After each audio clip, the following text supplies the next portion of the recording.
you're good. Goddamn, guys. All right. There we go. Okay, cool. All right, guys. What is going on, everybody? We are back yet again for another edition of your annual year-end award show, your Notorious Heels year-end award show. As man, uh, the date has finally come.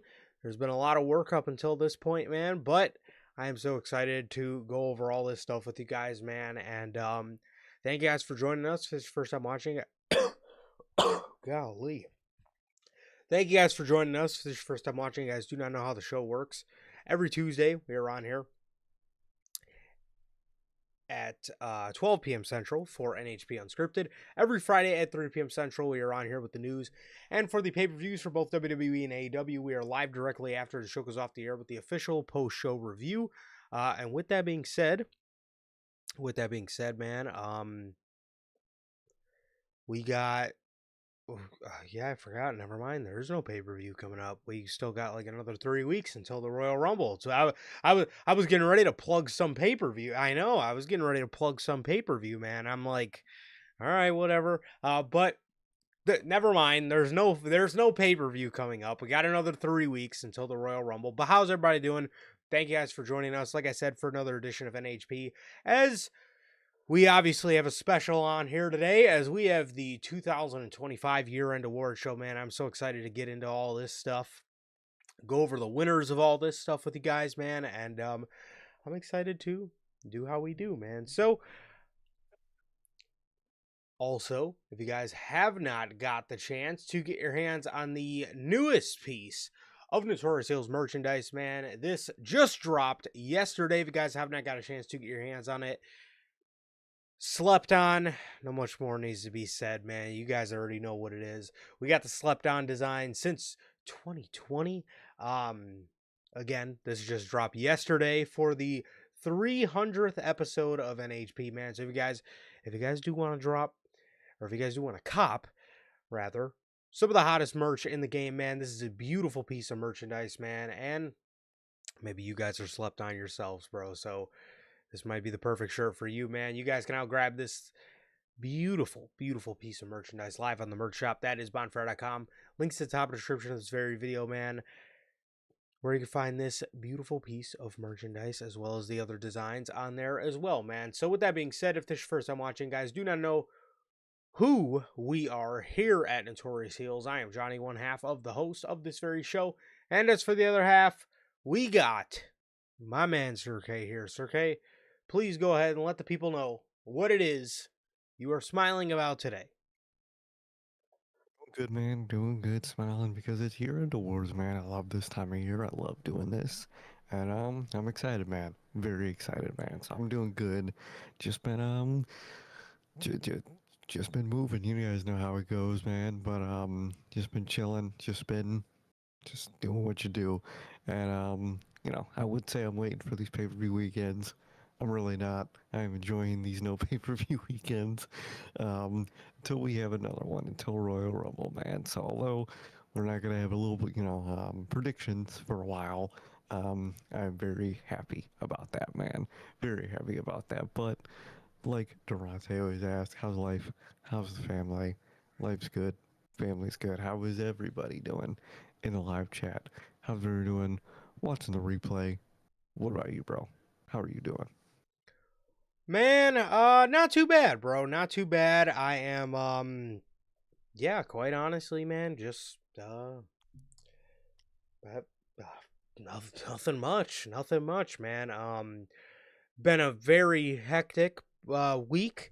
Been a very hectic week with everything going on, but hey, man, there's no pay-per-view, so I mean I got the time, but uh but yeah, other than that, I got nothing, dude. I got nothing. Maybe gonna open some figures, or maybe get the chance to sit down and play a video game for the first time in forever tonight. So I'm excited for that.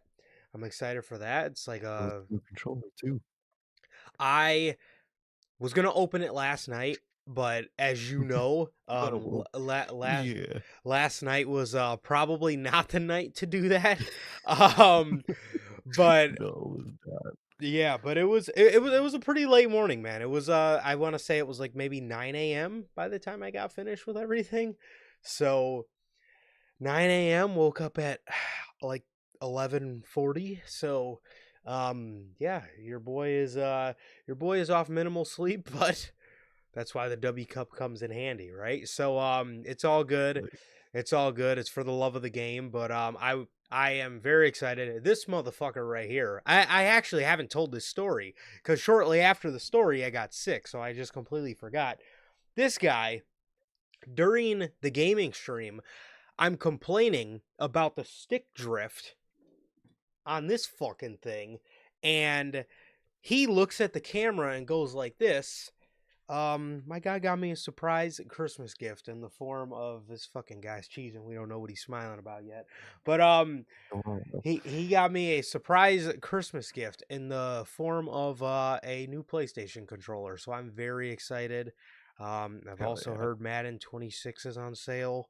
So Ooh, hey man, I don't know. Things might be going down tonight, bro. But shout out Sir K, man. He completely pulled one over on me because he was talking about this surprise Christmas gift forever, and I couldn't figure out what the fuck it was, and it was that, man. So shout out Sir K. He got me a nice Kobe purple PlayStation hey, controller, hell man. yeah. But yeah, I envisioning things went a little differently last night. I was going to open it last night, but things did not go differently. Things did not swing in my favor. It was a late night, Oh, and my God, was I ever pissed? But it's all good. It's all good. The work is done, and the work is done, and it is it's done now. So um exactly. I wish I would have been able to get my work done a little bit earlier, but hey, that's No unfortunately reason.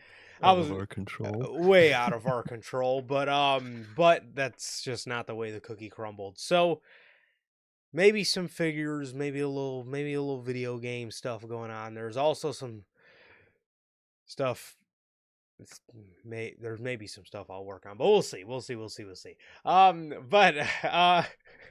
but no, other than that, dude, I'm doing good. There's been a lot of late nights. There's been a lot of sleepless nights. Into the preparation of this show. I will say, Lord, could not have picked a worse fucking time for me to be under the weather because I could have used last weekend so much better and I fucking couldn't. But Literally. so that It sucks. really sucked. Really set a lot of things back. But again, I stress they're done now. Want to thank you guys for a great episode 300 yesterday, man. Um, but other than that, man, as Durante always asks, I'm good. Family's good. And what about you, Durante, Logan, Bell, Gotti, Manager Logan? Oh, and of course, my guys in the Replay Mafia, JT and JB.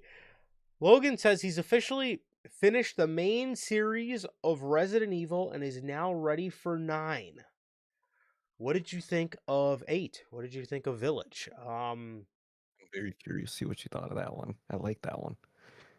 Village, I liked Village a lot. Biohazard was also great. Your boy still has yet to play the 2 remake, but again, Hey, you might have time soon. Might have time. Um, maybe we'll cross that bridge. We'll cross that bridge soon. Personally, I'm more of a 7 guy than an 8 guy, but I loved 8. I loved 8 a lot. That was a lot of fun. Loved eight and a lot of. I think it's up to if you prefer the more of the action style Resident Evils. Hmm. I think eight's like that perfect mix. And if you prefer more of the horror, it's probably seven for most people. It's seven for me. But I know for a lot of people that especially prefer the older games, Yeah. they like eight more, Hmm. Okay. Well, a little more actiony, which I do like. Manager Logan, I do have to ask you before I make a purchase. Is Madden 26 worth it? Is it a big jump from Madden? The fuck is the last one I had? 25 or 24? Also, I know you're not a Right. I know you're not an Ultimate Team guy, but if you have touched the Ultimate Team, is it good? Because that's my thing. I'm a big Ultimate Team guy, big My Team guy. Even though it's hard to really touch 2Ks these days, but got it. Okay, it's better than. Okay, so I don't think I did play 25. I think the last Madden I had was 24, but hey, man, we'll see, man. We'll see. I don't know. I might be getting a little too in over my head. Nothing's probably gonna happen tonight. But probably just gonna get I right get back to clips for work. this show. Yeah, no, for real. But hey, man, it's time to go over some awards as your votes are in. Our votes barely are in. Um, um, but the votes are in, and it is time to go over some year-end awards, man. We're gonna go in the same order we went over for the preview show. So, without any further ado, again, I hope you guys did get your votes in, and I am I'm not gonna lie, man. I got some questions for you guys, man. I don't know what you guys were thinking for some of these, but One in particular really blew me, and major I can't. Yeah, and you yeah, too. there's a couple of them honestly that I don't know what you guys were thinking, but unfortunately there were some snubs. But then there was some like, which obviously every award show is gonna have snubs, but like I don't know what you guys were thinking for some of these, man. You guys got to do better with the voting next year. I gotta say. However, for the first category we will be going over today, it is worst booking decision. As here are your 8 nominees for worst booking decision of the year, starting off with Brock squashes Cena from WrestlePalooza. Next up is the early 2025 Death Riders. Wasted John Cena farewell tour dates. No follow up for the Soul story. Small Paul WWE premium live event cards. Christian's wasted cash in contract at Revolution. Jay Uso, in Sir K's words, this chode of a singles wrestler makes Gunther tap from WrestleMania 41. Speaking of tapping, finally, Cena tapping out in his final match in the final pay per view for John Cena. Well, those are 8 great nominees for worst booking decision of the year. How we're going to do this, I'm going to go over mine. Sir K's going to go over his, and then we're going to reveal the winner of the fan vote. And with that being said, with my worst booking decision of the year, I went ahead and went with wasted farewell tour dates, with my runner-up being Jay Uso making Gunther tap from WrestleMania 41. Why I chose wasted farewell tour dates. If there was one thing that pissed me off that Paul executed in the year of 2025, it was wasting some of John Cena's dates. Now, they weren't all wasted, and some of them were half wasted, if you will say. You look at a date like Elimination Chamber. It wasn't a waste, but you had the fucking soul story that ended up being nothing. So again, it was kind of like a half waste. It was a fucking amazing moment, but at the end of the day, there's no fucking follow up to the shit, which is a whole nother which was a whole big of a problem in itself to make a whole different category or a whole different another nominee in the same fucking category. And then there was that middle chunk, and as you can see by the pictures below me, where he was just boys with Logan Paul. Triple H thought it would be a good idea to get him in the fucking ring with Jey Uso in his in his fucking in the main event of Money in the Bank for his final year, which is just a horrible visual. And that all culminates us to dates like WrestlePalooza, where John Cena, with 6 dates remaining, gets fucking squashed by Brock Lesnar. Again, it wasn't all a waste. I am an advocate for actually somebody who liked the farewell tour. but that's not to say it was perfect. And man, when Triple H wanted to go ahead and waste and piss on a date, oh boy, you bet your ass he could do it. And then my runner up went to Jey Uso making Gunther tap. I always make the joke about how this still haunts Sir K. Two more. But honestly, watching, like, you know it was bad. Like, if you go back a couple years, Dragunov making Gunther or Walter tap was also my worst booking decision, and that was Dragunov. This is Jey Uso. Dragunov can actually tweak when he wants to.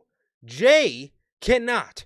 The only thing he can fucking tweak on is forgetting his lines and fucking blowing up during his entrance. And Triple H, a guy who's been known to be a Gunther lover, had the fucking audacity to think it was a good idea to have Jey Uso, who is not a submission specialist in the slightest, fucking tap out Gunther, one of the guys that he's arguably booked the strongest.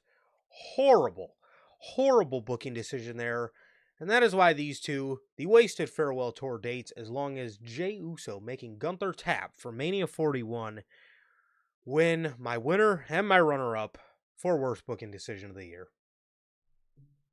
We do have the same winner, not runner up, man. My winner and runner up are wasted farewell tour dates and the no follow up for the soul story, man. Um, wasted, man. Those wasted farewell dates are just, they're so bad. It's like, there was times where I was like, okay, this is cool. I wish, that we could have got more of this or less of this. And then there's like these main four in the image that you think of when you would think of wasted dates. That man tag teamed against Jey Uso. Oh, I knew I do call that man a chode of a singles wrestler, and they had that man team with Cody, the most boring singles wrestler in 2025 probably, and he teamed with Logan Paul. What was that, man? And then like the appearance before that, they were backstage and he was saying that he hopes Logan Paul takes the world title because it would ruin wrestling from Cody, and it was just a whole bunch of bad shit, dude. Um, and then Brock, dude, Brock, you had that man get squashed to Brock for no reason, not to get squashed, and then they have another one which would also been a wasted day, but at least it would have got the win back, or he could have just beat Brock, or you could have just never done Brock in the first place. It was horrible. It's one of those things where you think of all the what ifs you could have done in those particular dates. You could have done Cena and LA Knight for one of those dates. You could have done Cena and Jacob Fatu for one of those dates. You could have done one last Cena and Roman, even just interaction, for one of those dates, man. mhm. None of it. You went with the chode, Jey Uso. You went with Brock Lesnar, man. Mr. Case himself, you went with that shit. Crazy, crazy work from Triple H. Like you said, I love the farewell tour overall, but there are those few dates where it just really grinds my gears with how much wasted time they did. And my follow up, man, speaking of John Cena and wasting dates, or just wasting his time, really, no follow up to the Soul story, man. I picked this one because of the potential it could have had if they Okay. did follow it up, man. Um, Brock's one of those people, when he's actually there, he's unironically the best part about television. He is. He's just that good in all reality. I know if he hears this, it'll probably stroke his ego, and then there's the reality check of he's never here. So you set up a story where he basically has to be here. He's not here, and you just have no follow up to that story. And then the Travis Scott inclusion is a whole. It genuinely could have been its own category or own fucking thing in the Hmm. Travis Scott inclusion, but Travis Scott was there for some reason. He was literally part of the creative process of the heel turn for some reason, They had to and call they never Travis. followed it up. they had to call Travis, which was one of the worst things I've ever heard Triple H say. In the bracket, dude, that bracket that Unreal showed, where it fucking showed all the people called, and then just Travis Scott Yeah, like on what? Cena's Why was Cena ball. called last and he was the guy turning, and Travis Scott was called before him? Travis Scott know before Cena about his heel turn, but they did no follow up, man. You had one of the best stories going into Mania and possibly coming out that you literally didn't mention once, and then afterwards you completely dropped everything rock related with Cena, which you had to Mhm. do because he just wasn't there. Wasted so much potential with that shit, man. Wasted so much potential. Those are my worst booking decisions, man. The Cena farewell tour dates and the no follow up for the Soul Story. Those are two great ones, man. It was really hard between the no follow up and Jay making Gunther tap, but yeah, those are two really good picks, man. And it's time to see what you guys voted, man, because with the winner of the fan vote, you guys voted 23.5% of the votes went to Brock Lesnar squashing John Cena from WrestlePalooza, and your runner up, you guys voted Jey Uso making Gunther tap from WrestleMania 41. Um, so these are two very good picks. Obviously, me and Sir K talked a little bit about it with our winners, but with our winners in the wasted farewell tour dates, um, WrestlePalooza stands out 100% as one of them. So I completely get where you guys were coming from, and then I voted Jay making Gunther tap as my runner up too, man. So I completely get it. And these are two really good picks from you guys. I must say. Um, again, this guy Paul with 6 dates left had John Cena lose in 7 or 8 minutes on a fucking pay-per-view that they built this matchup to, and just dipped. That was it. He just 7 or 8 minutes, and then all right, goodbye, farewell, Indiana, goodbye. Like, we'll see you for fucking war games where you'll spend no fucking time and be a lazy asshole. And then that's what he was, man. And these are very understandable picks from the fans. Probably, if you look in just general internet reaction, probably some of the angriest moments, Oh yeah, that they've had through booking. So these are very sensible and very understandable picks. 100%, man. Hey, man, that is our first category here for today, man. We got worst booking decision of the year. These are my winners, Sir K's winners, runners ups, and the winner and runner up of the fan vote as well.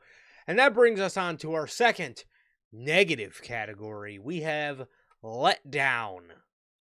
Here are your 8 nominees for letdown of the year, starting off with Drew McIntyre's booking.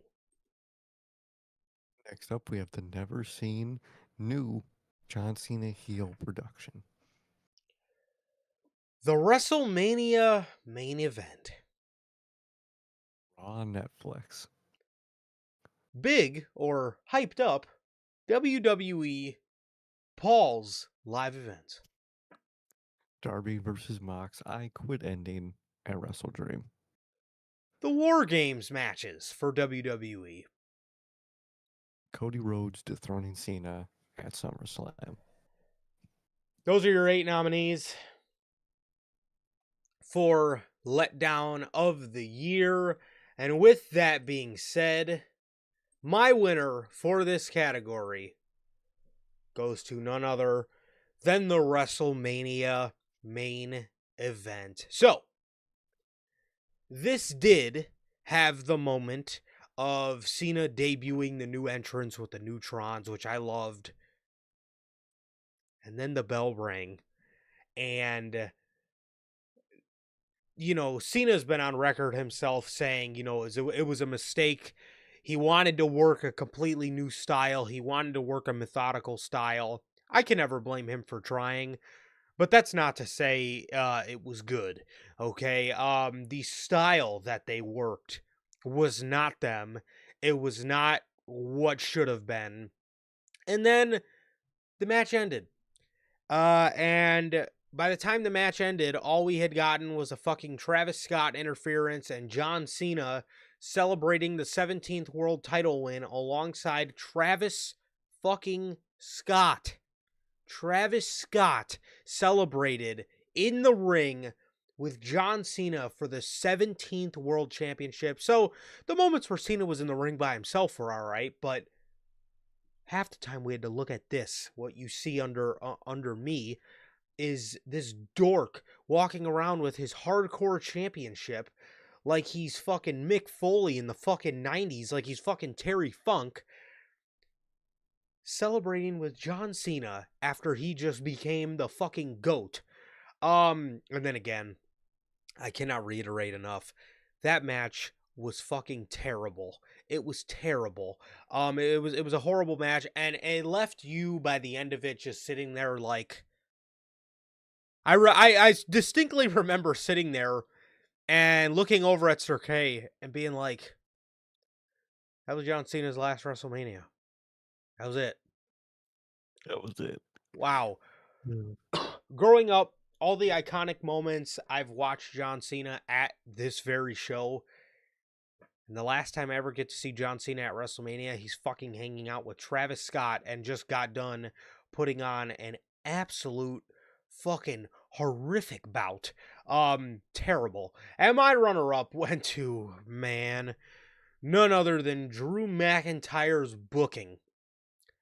Oh my God. Well, apparently, this guy's the token champion once again. So we'll see how fucking long that lasts before he fucking throws it back onto Chad Rhodes. But if WWE was smart, they would put that title on Fatu and give us Roman versus Fatu at WrestleMania for the championship. But I fucking digress. Man, okay. Drew McIntyre last year won unanimously across the board Men's Superstar of the Year, and in 2025 he didn't even make the honorable mentions list. He had a terrible year in 2025. He was set to be a big focus, but as fucking big things in Paul's life, they're pretty common, like his nose and his fucking head. So he didn't really care to treat Drew McIntyre that well, or he didn't really care to treat him as much as a big focus. And the year we got for Drew McIntyre in 2025 was one of the most daunting things I've ever seen in my life. This dude had Damian Priest at WrestleMania 41. He dropped the Bloodline Hunter story. He then, just like John Cena, became boys with Logan Paul for some fucking reason. And then he went into this storyline where he's just getting fucking his ass beat by Chad Rhodes every week, and that that was the year for Drew McIntyre, a completely forgettable piece of shit 2025 for the Scottish Warrior, and that lands him my spot for runner up. Your runner up is my winner, man. My winner for Letdown of the Year is Drew McIntyre's booking in 2025. Drew booking tire. It was a horrible year for this man. I mean, you Ugh, have that man feud with Damian Priest for WrestleMania, man. Damian scrub. Priest, horrible. What's up? I said he's a scrub. Sorry. Oh yeah, literally that fucking scrub. Um, you had him face fucking Damian Priest at WrestleMania. He went on to, like you said, drop that, do the Bloodline Hunter thing, but then drop it, and then just float. You had the man who had such a amazing career year last year, where he three-peated our men's winner from your vote, my vote, the fan vote from 2024 and in 2025 did absolutely nothing. Have him lose after lose after lose all year, man. Made him a giant loser.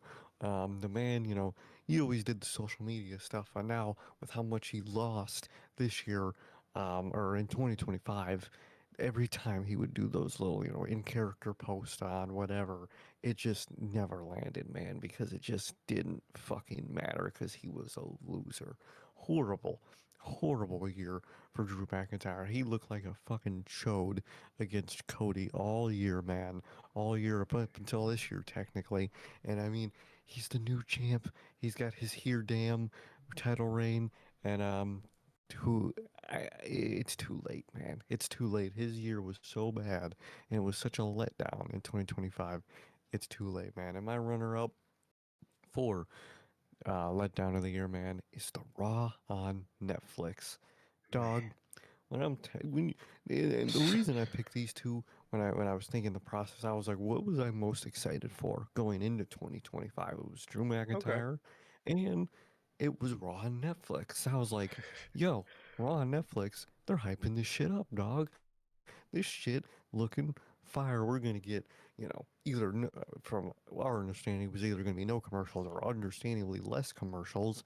Hmm. They are horrible at pacing that on Raw on Netflix. We thought we were going to get, a different rating to the show, or maybe just or a more laxed, less PG product than it already was. No. Um, and then I was just thinking it was just going to be a good year for television. And it was Whew. not any of those things. So all the things I expected for on Netflix didn't happen. There's commercials. There's a lot of them everywhere. Um, and that's a whole nother problem, but it's really bad for Raw, dude. And the pacing for Raw within 2025 was horrible, man. I mean, if there is a match on Raw in 2025, you don't see both guys' entrance or both participants' entrance. You see one half of one entrance, commercial, person's in the ring, bell rings, they lock up, commercial. Every time for every match all year. Raw on Netflix has been horrible. The pacing was god awful, ads god awful. The tone is exactly the same, if not worse. And I was so hyped going into 2025 for Raw on Netflix and for Drew McIntyre's booking, and both severely let me down. Those are two great picks, and that is a great philosophy on how you got those two picks. As for you guys, what did you guys pick? Well, the winner of the fan vote for letdown of 2025 goes to none other than the never seen new heel Cena presentation, with 29.4% of the votes going to that. And your guys' runner up goes to Sir K's winner, and my runner up as well, Drew McIntyre's booking. See, to me, um, the reason we put the never seen, heel Cena presentation on there is because and we said it in the preview show, there were some things on here that maybe not have mattered to us, but it's important for us to also step into your guys' shoes, see, feel it out, obviously keep your finger on the pulse. What did a majority wrestling fans not like? And this was a major complaint. Again, to me, I personally didn't want to see him in anything other than jorts, but um you know to me, I didn't really matter, or it didn't really matter to me. I still wanted every shirt for every town that they went to. So I love how he did it. Personally, man, I really did. But this was a huge complaint, man. People wanted new gear. The main thing people came down on, I feel, was the theme song. I feel a lot of people wanted a different theme song, which he's got a lot of bangers on his album he could have used for a heel theme song. And he's also got some unreleased stuff to our understanding from 2012, and even before that there's been a couple other ones that people have floated around as a heel Cena theme song, and they went with none of it, man. Again, personally, this wasn't something that mattered to me, man, but you guys voted it majority winner. Like I said, with 20 coming in at 29.4% of the votes.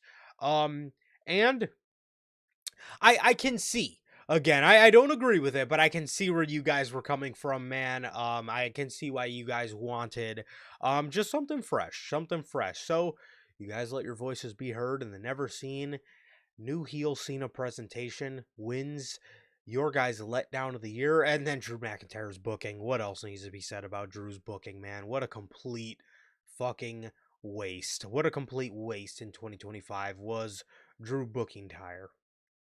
It really was, man. And I expected it. Like you said, that's why we put the Cena no new presentation because a lot of people wanted it. A lot of people wanted a new song, new look, and all that. And we didn't get it, and a lot of people were upset.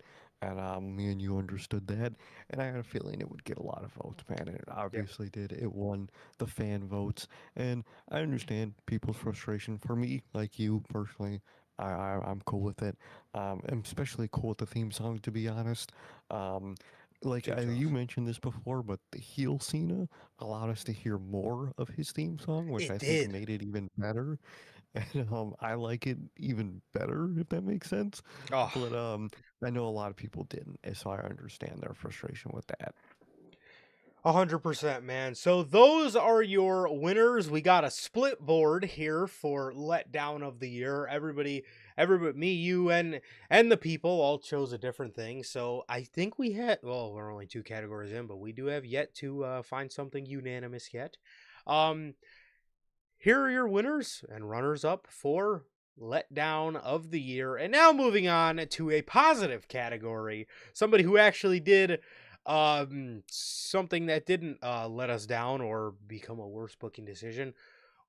And also, speaking of John Cena, the award that we have named after the man. Next up, we have the Your Time Is Now award. So, just a brief explanation again. The Your Time Is Now award is last year we did the Future Star of 2025. This year, what we wanted to do with this award is name it after the greatest of all time, and that is what's going to be the name of it moving forward. We have the Your Time Is Now award, and we are basically going to be taking 8 nominees and judging. Again, it's still a prediction award, so there's no wrong answer here, but not that there's a wrong answer in any of them, but some of these winners are a little questionable, I gotta say. But these are your um these are your 8 nominees that it's a prediction as to who is going to make the world title leap. And it also does have to be somebody that's, on the younger side. Somebody who is going to make the world title leap in their division going into 2026. So these are a list of predictions as to just maybe a couple people who you may think is going to finally become a world champion in their class in 2026. So, starting off, we have AEW's proto star, Kyle Fletcher, Next up, we have Javon Evans. Lyra Valkyria. Next up, we have the ruler, Obafemi. Next, we have from NXT, the Glamour, Blake Monroe. Next up, we have the badass Braun Breaker. Current Intercontinental Champion, Dirty Dominic Mysterio. And last up, we have Sol Ruka. Here are your 8 nominees for the Your Time Is Now award. And with that, listen, my guy, I know I did him dirty during the preview show. I swear it was an accident. My winner for this category goes to AEW's proto star, Kyle Fletcher. Kyle Fletcher, man, for whatever reason, when we were naming off nominees on the preview show, I said nothing about him. Even though I knew he was gonna fucking win for me, I literally just went Kyle Fletcher, and then just fucking I did the Todd Grisham. It's Christian. I literally hit Kyle Fletcher with that, and my man, I completely apologize because, and the craziest part about that whole thing, I knew the whole time he was my winner. And And I still did my man dirty. So I apologize to Kyle Fletcher because, dude, Protostar is the word for Kyle Fletcher. He is a star in the making, man. This dude, one of the main reasons I chose Kyle Fletcher is because I think he is going to make that world title leap towards the end of 2026. I feel like he will be the one to take it from Will Ospreay, and I believe in the guy. He is a guy that has been put in the position multiple times in AEW, and I gotta shout out Tony Khan for that because you see oftentimes more than not in WWE, they stall. They stall hard with people, and with Kyle, he really just threw him in there, whether it was big shows in Australia, that big tag match, or, just every time he really put him on pay-per-view, he always gave Kyle Fletcher a big opponent and big minutes. He gave him a lot of time, and he really allowed Kyle, who somebody in 2024 I was not a fan of. I did not see, that's another thing I got to shout out Tony Khan for. You seen that.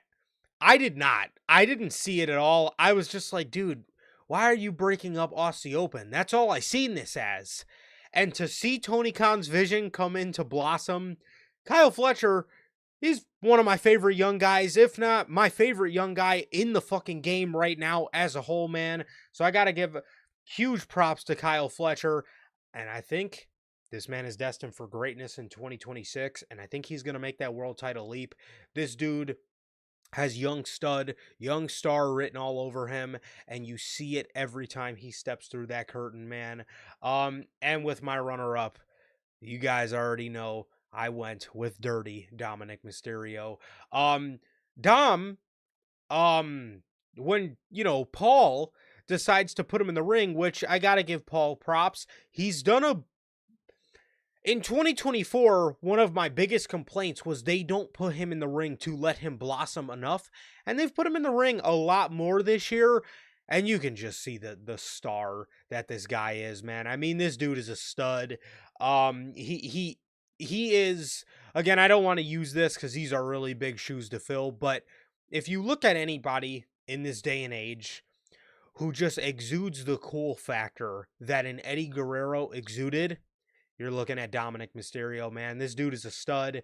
Um, I predicted him and I gave you guys a little bit of glimpse. I predicted him to win Money in the Bank this year because I think he is going to make the world title leap.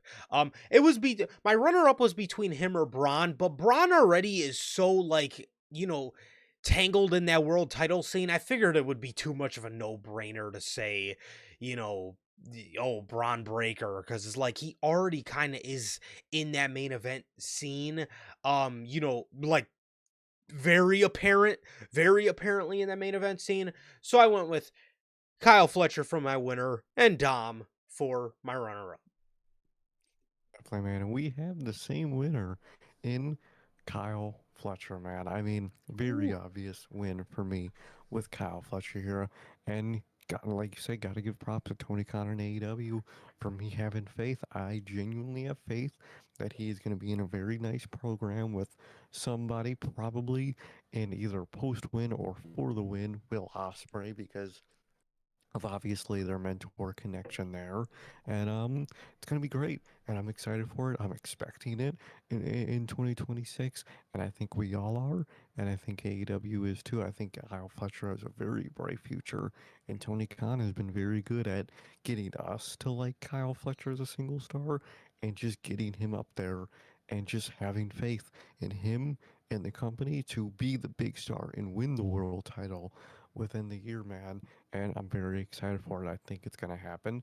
I believe it's going to happen. I think there's many different ways it could happen, and a lot of people do too. A lot of people are expecting it, and you did a good job in 2025 building him up in that world into what's going to be the world title scene in 2026, Mhm.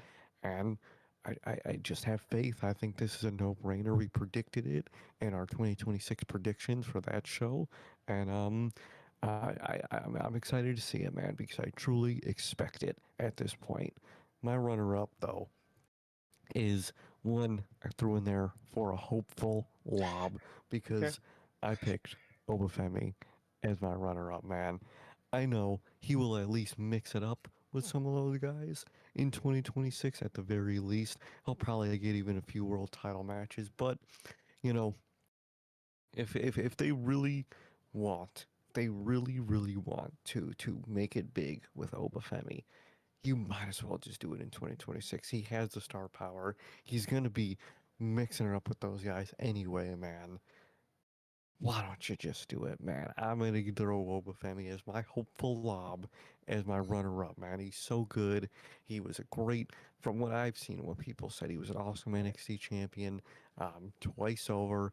The way he relinquished the title very recently this week was so sick in itself, man. And just imagining him as world champ doing that pose, it's gold, man. It's gold. WWE needs to see it, and I'm sure they do, and I'm sure they'll be very patient with it.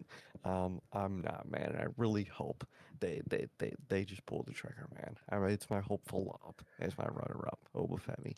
Dude, I really hope Paul catches your lob, man, because it is a very Paul thing to do to take forever, but hopefully you are right and we do see um a new up and coming guy that just comes in and dominates on that level. And I think snagging a world title, hey, I love your wishful thinking, man. But what do you guys say, man? What do you guys say? The winner of the fan vote for the Your Time Is Now award goes to Dirty Dominic Mysterio with a clean 25% of the votes.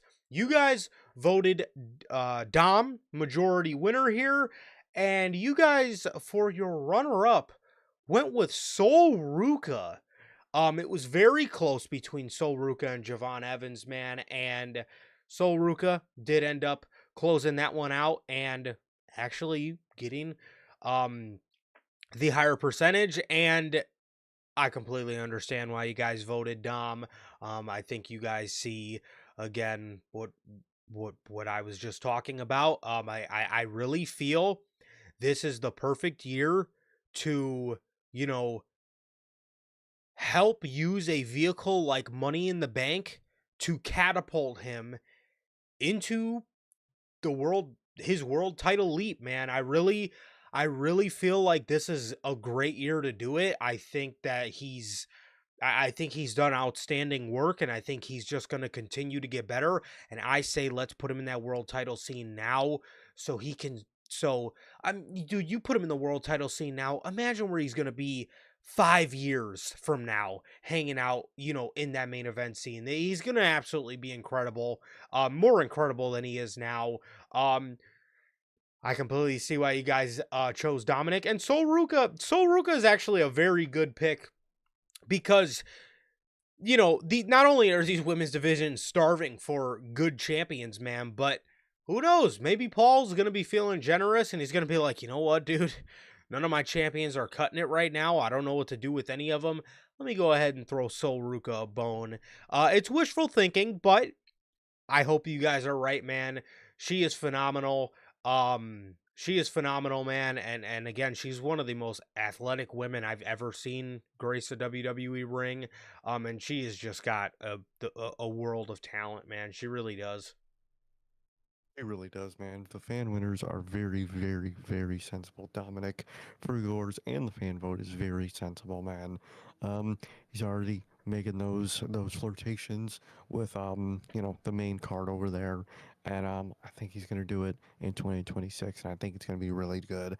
And I think they should do it, man. I really think they should. I think he's there, and I think the more you put him there, the more solidified he will be there in that world title scene.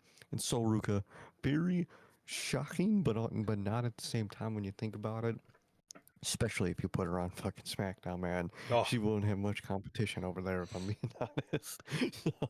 So I think it's a very suitable for Sol Ruka. Insanely athletic from her, man. She's got style, she's got charisma, and she's athletic as hell. I can easily see it with Sol Ruka.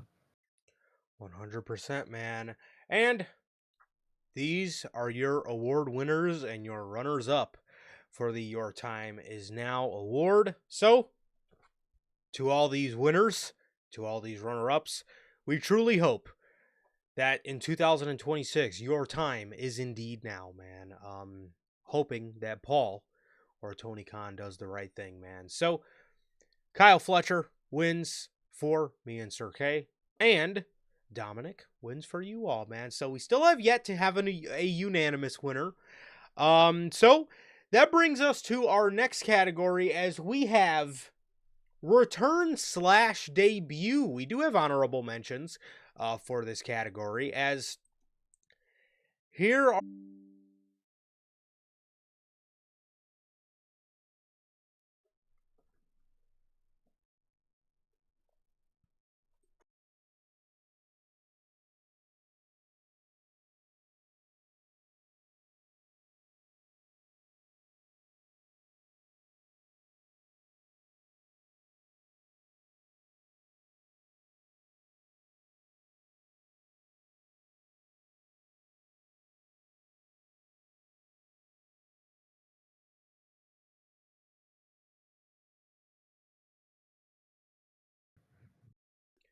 All right, I apologize for that. Here are your honorable mentions for return slash debut of the year. Starting off from the Raw after WrestleMania, we have Rusev. Down after WrestleMania, we have Aleister Black. Next up, from NXT on June 3rd, we have the debut of Blake Monroe. On the Raw November 17th, during the John Cena Your Time Is Now tournament, we have Dolph Ziggler. And for the final honorable mention, we have from Survivor Series, Liv Morgan. With that, those are your 5 honorable mentions for return slash debut of the year. Here are your 8 nominees for return slash debut of the year, starting off from January. On the January 13th edition of Monday Night Raw, we have Penta. Next up from Backlash, we have JC Mateo. And from All in Texas, we have the return from Mount Everest of Darby Allin. And from SummerSlam, we have the Brock Lesnar. From SmackDown on September 5th, we have AJ Lee. Next up at Wrestle Dream, we have the in-match return, or during match return of Sting. And on SmackDown from October 17th, we have the return and answering of the U.S. Open Challenge of Ilya Dragunov. Last up from Full Gear, we have Swerve Strickland. These are your 8 nominees for return slash debut of the year, as my winner for this category goes to AJ Lee. AJ Lee wins this category for me for a couple reasons. When I was a youngster, she was my favorite women's performer on the roster, so it was great to see her finally make her way back to the company after a decade away. And we were there. We were there for it, man. If you guys don't know, this was at SmackDown in Chicago, and AJ Lee finally made her long-awaited return at that show, so we got to see it. We were hyped the whole night. Everybody was chanting AJ Lee. Finally hearing that banger-ass theme music, man. It was such a great night, such a great moment, and such a long-awaited return to such a beloved figure in women's wrestling. And then with that, the next, my runner-up, surprisingly, goes to none other than the Beast. It goes to Brock Lesnar. My runner-up goes to Brock Lesnar, not because it was my favorite return or anything like that, but actually because of how shocking it actually was. The genuine shock that done came over my face when they hit Brock Lesnar's music, that was some of the most balls that Triple H has shown all year. Um, Now again, Triple H showing balls throughout the year. He ends up just kind of making an ass out of himself, but still shocking nonetheless. And this was the it was one of the first times in a long time where, like I said, I genuinely was in disbelief over the fact that that we were seeing somebody, man. So the fact that we were seeing Brock Lesnar for the first time in 2 years pop up, he was somebody that I never thought we'd see back. So to see him back was uh quite shocking to say the least. So that is why he wins my runner up for return slash debut of the year. We also actually have the same winner from slash debut, and it was the return of AJ Lee, man. Obviously, but all the better. But it was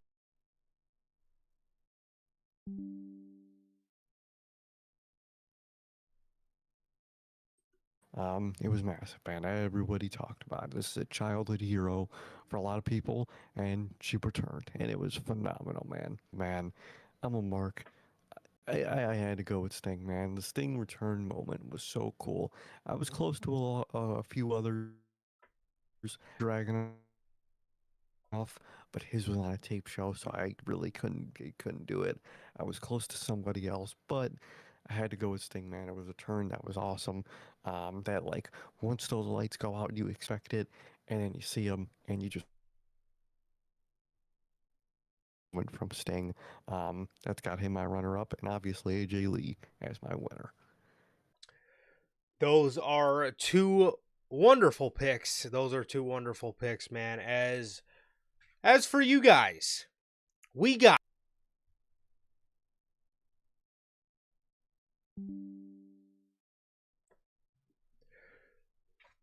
okay. All right. There we go. Your winners that you guys have voted on for return slash debut of the year also goes to AJ Lee with 62.5% of the votes.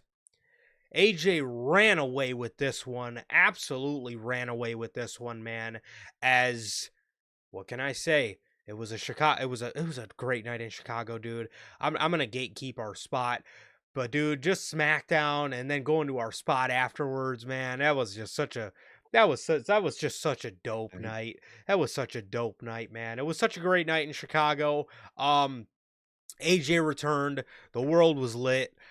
She Man, we got to hear the song again, all that good stuff. You guys know she came out to help CM Punk, and it was so fucking awesome, man. But as for your guys runner up, you guys went with Penta, which no shade on Penta, but like Penta? Really? All right. Hey, more power to him. I mean, I will say this. He did have a really good debut. I guess I'm more judging it on the follow up and how they've, I guess, used him post everything. But you guys went with Penta, man, and it seems like you guys are really fucking with Penta, man. What can I say? no, for real, man. Obviously, AJ is our first three-peat, man, and very sensible three-peat. I mean, she was the return of the year, man. I mean, everybody loves AJ. Everybody knew AJ, and everybody got excited when she came back. So very sensible winner there. Love the winner and love the fact that she three-peated. Like I said, and for Penta, okay, I guess. It was cool. Was very hyped up in the moment. I think maybe because of, Triple Nose's booking of him, maybe is why it doesn't feel as special looking back, man. Um, but overall, very shocking runner up from you guys, man. 100%, man. And actually, I guess I spoke a little too soon because we now have your first Triple Crown unanimous winner here on the Year End Award Show as AJ Lee takes it home for all three of us, man, or me, Sir K, and you guys, man. So shout out to AJ Lee. What an amazing return. And what an amazing moment. And man, that is a fucking night I will never forget. I can promise you that. Um, so that moves us on to show, as we do have some honorable mentions for show of the year. Starting off, here are your honorable mentions. Again, starting off with WWE's Clash in Paris. Next up, also WWE's Crown Jewel Perth, Australia. All Out Toronto. World's End. And what world are we living in? Man, I know what the hell World's End made the list. God, this fucking, it's actually great this happened. year. Man. Here are your 8 nominees for Show of the Year. Starting off from AEW, we have Revolution, Next up, we have Elimination Chamber in Toronto. Backlash, St. Louis, Double or Nothing. All in Texas, Evolution. Forbidden Door, London. And the Saturday night's main event, John Cena Final Show. Here are your 8 nominees for Show of the Year. All right, guys. Remember I said there was going to be snubs. This one pains me. This one pained me to do. But my winner for Show of the Year goes to Elimination Chamber Toronto. This show was so much fun. I can't even explain to you guys how much fun this show was, man. We had a madly underrated women's chamber on this show. That was the one Bianca won. We had a just it was another Kevin Owens masterclass in the year of 2025. We had Kevin Owens and Sami Zayn on that show. We had a men's chamber that was amazing. It had a just tremendously booked ending. And then the show all culminated with Cody Rhodes giving his answer to The Rock. Will he give him his soul? And then obviously we all know what happens next. A very daunting look and a throat slash later, and history was changed forever as we had a new greatest heel turn of all time to end the show. Absolutely tremendous. I love this. And then for my runner-up, we went with Revolution, which my runner-up was very close to having that R knocked off of it and having it be Evolution. I told you this one pained me. It did. And if there was 3 winners, if there was a winner, runner-up, and a runner-up, then these awards would have been so easy, man. And it was so hard because I had to snub Evolution, and Evolution was such a great show, so I do want to give props to Evolution, man. But I went with Revolution, man. This show, to me, was one of AEW, well, it was AEW's most enjoyable shows all year. It was AEW's most enjoyable show all year. Now, the fucking main event of this show was fucking terrible, and we're not going to talk about the main event with Copeland and Moxley, because, oddly enough, the funniest thing about this winning runner-up for me, this was AEW's best show of the year, yet this had AEW's worst main event of the year. So, the main event on this show was fucking terrible, but we had one of my favorite matches all year, the Hollywood ending on this show. We had Fletcher Ospreay on this show. We had Kenny Takeshita on this show, man. This show was so much fun. It was so enjoyable. This was the first year they went with a new theme for Revolution, brought it to Los Angeles, and I thought they knocked it out of the park. I thought they nailed the presentation, and I thought they nailed the show in general. And it was just, again, it was so fucking awesome. Everything from the Hollywood ending to Hangman and MJF, Swerve and Ricochet was also another very enjoyable match on this show. Fletcher Ospreay in the cage. I don't know if I said that. I'm pretty sure I said the Hollywood ending, but I'll say it again because it was that fucking great. The Hollywood ending made this fucking show. And if Mariah May wasn't leaving the company, man, this show that probably at least should have main evented this show, man. But obviously, Tony wasn't going to put her in the main event because she had one foot out the door. But man, Revolution was, again, it was AEW's best show all year, and it was such an enjoyable show, man. Like I said, they knocked it out of the park with Revolution, man. So that was why it wins my runner up. Very respectful, very awesome. My winner for show of the year, man, is one you had to snub. It is Evolution, Man. man. Evolution for WWE was obviously their best show, and I think just match to match, just thing to thing on the show was just the best show all year for me, man. Very good. I had to do a snub. Unfortunately for me, my snub was Chamber. This Mhm. category, and when we get to a match category, it's one of Man. those ones where you wish you could just pick three. You know Oh what I yeah. mean? Chamber would have been my third because it was a great show. It really was. But had to pick Evolution. Um, Evolution was fire, man. You had Bailey, Becky, Lyra, incredible triple threat, and just incredible story from all three of those women involved in each other all year up to that point. They were and still are some of the best parts Hmm. about Raw And the to this finish, day. Still in the finish, that like exactly. cool like backslide finish that Becky pulled off was amazing. Genuinely like the smoothest like steel roll up s pin for a match. The cleanest one I've probably ever seen in my life, man. They had fucking Jordan Grace versus JC Jane, which actually shocked me with how much it was a good match. That was when I was talking about last Hmm. back on yesterday with when we were talking about JC Jane and the call up, man. I was shocked she was good. That shit shocked the shit out of me. Um, there was that women's tag fatal four way, man. Bliss, Charlotte, Saria Solruka, Kabuki Warriors, Judgment Day, very good women's tag team match, man. Very good. There was some there was some lesser matches on the show, but they were overall still fine. Tiffany Stratton versus Trish was cool, I guess. Um, Worst thing on the show, probably Jade Cargill. That's usually a given though. Don't worry, Naomi got better in the night, man.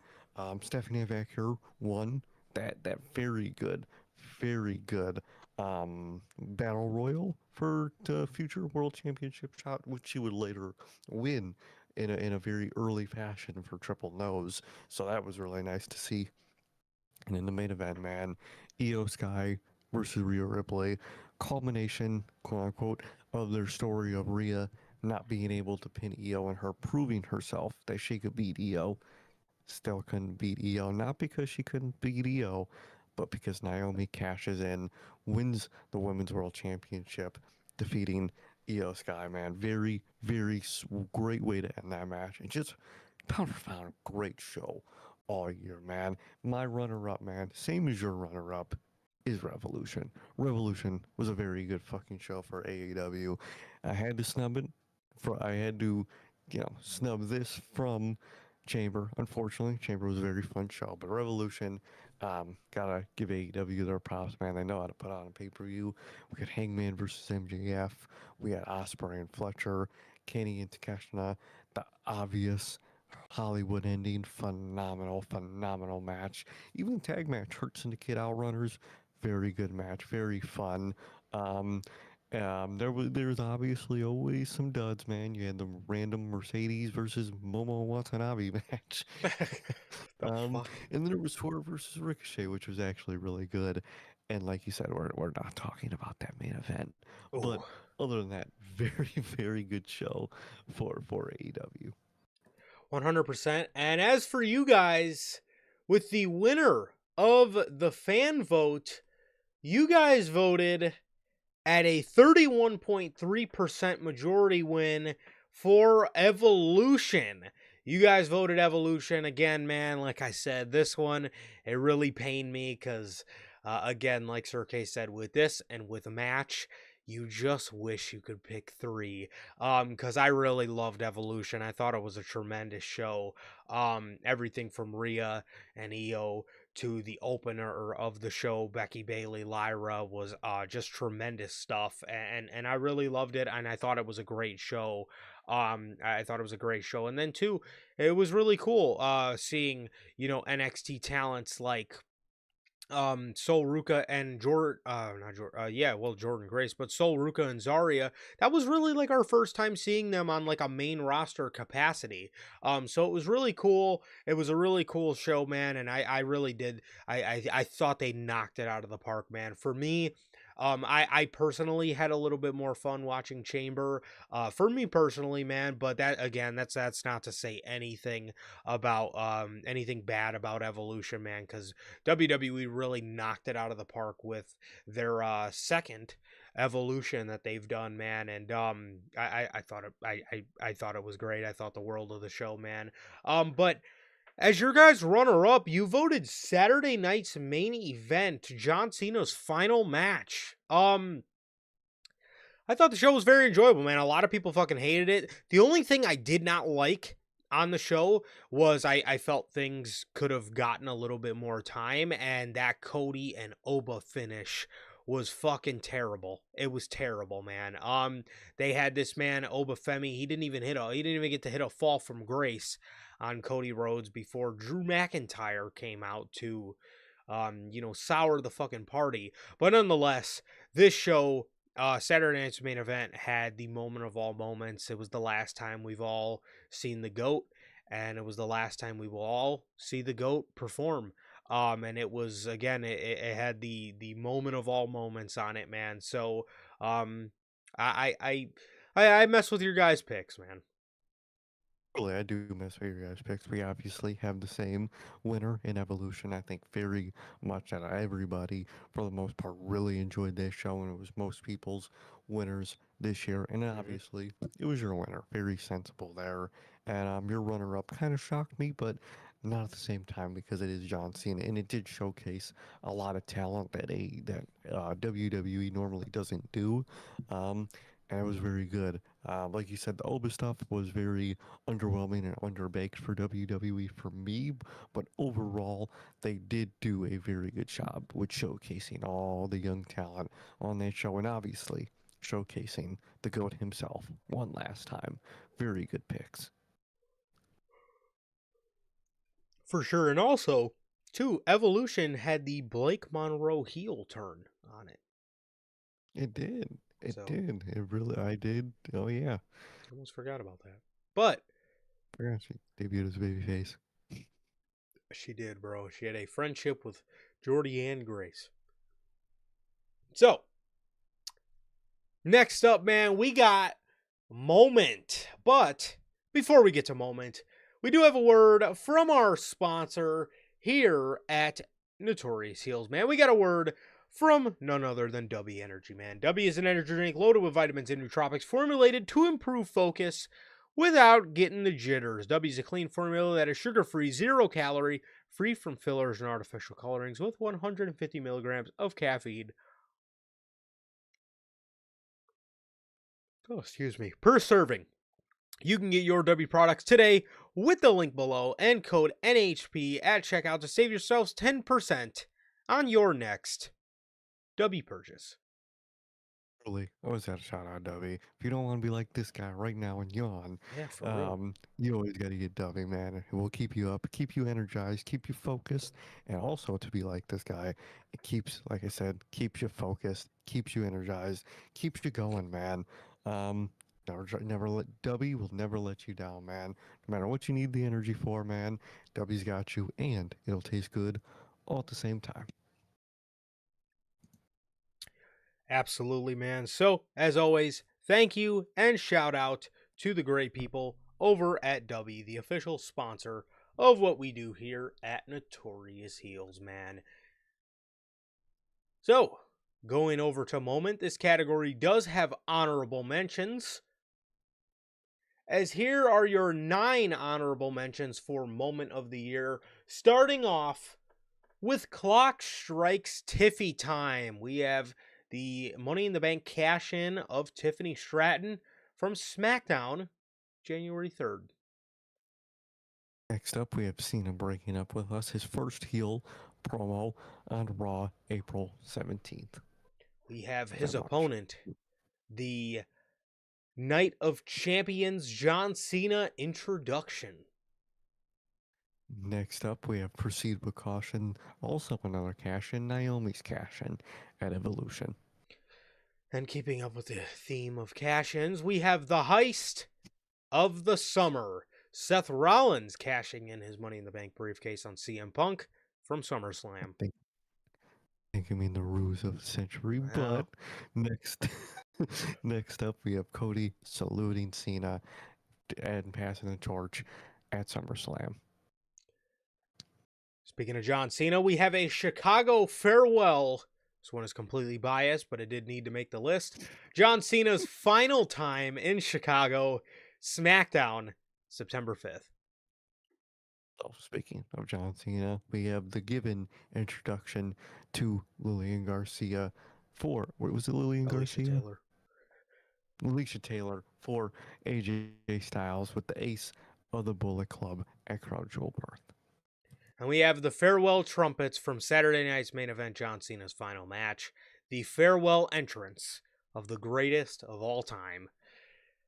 Those are your 9 honorable mentions for moment of the year. As now, here are your 8 nominees for moment of the year, starting off with heel Cena, the heel turn for John Cena from Elimination Chamber. Up until WrestleMania 41, the never seen 17 title win for John Cena.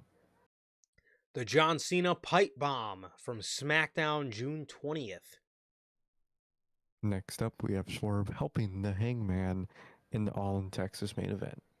The last real champion is back. John Cena's first babyface entrance back off of, spending the whole summer as a heel from SummerSlam.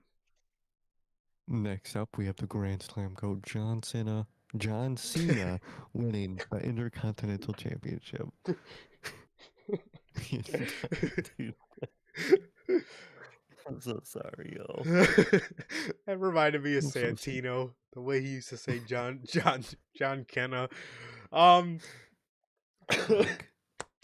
We have Cena Cena Let's Go from Saturday night's main event, John Cena's final match.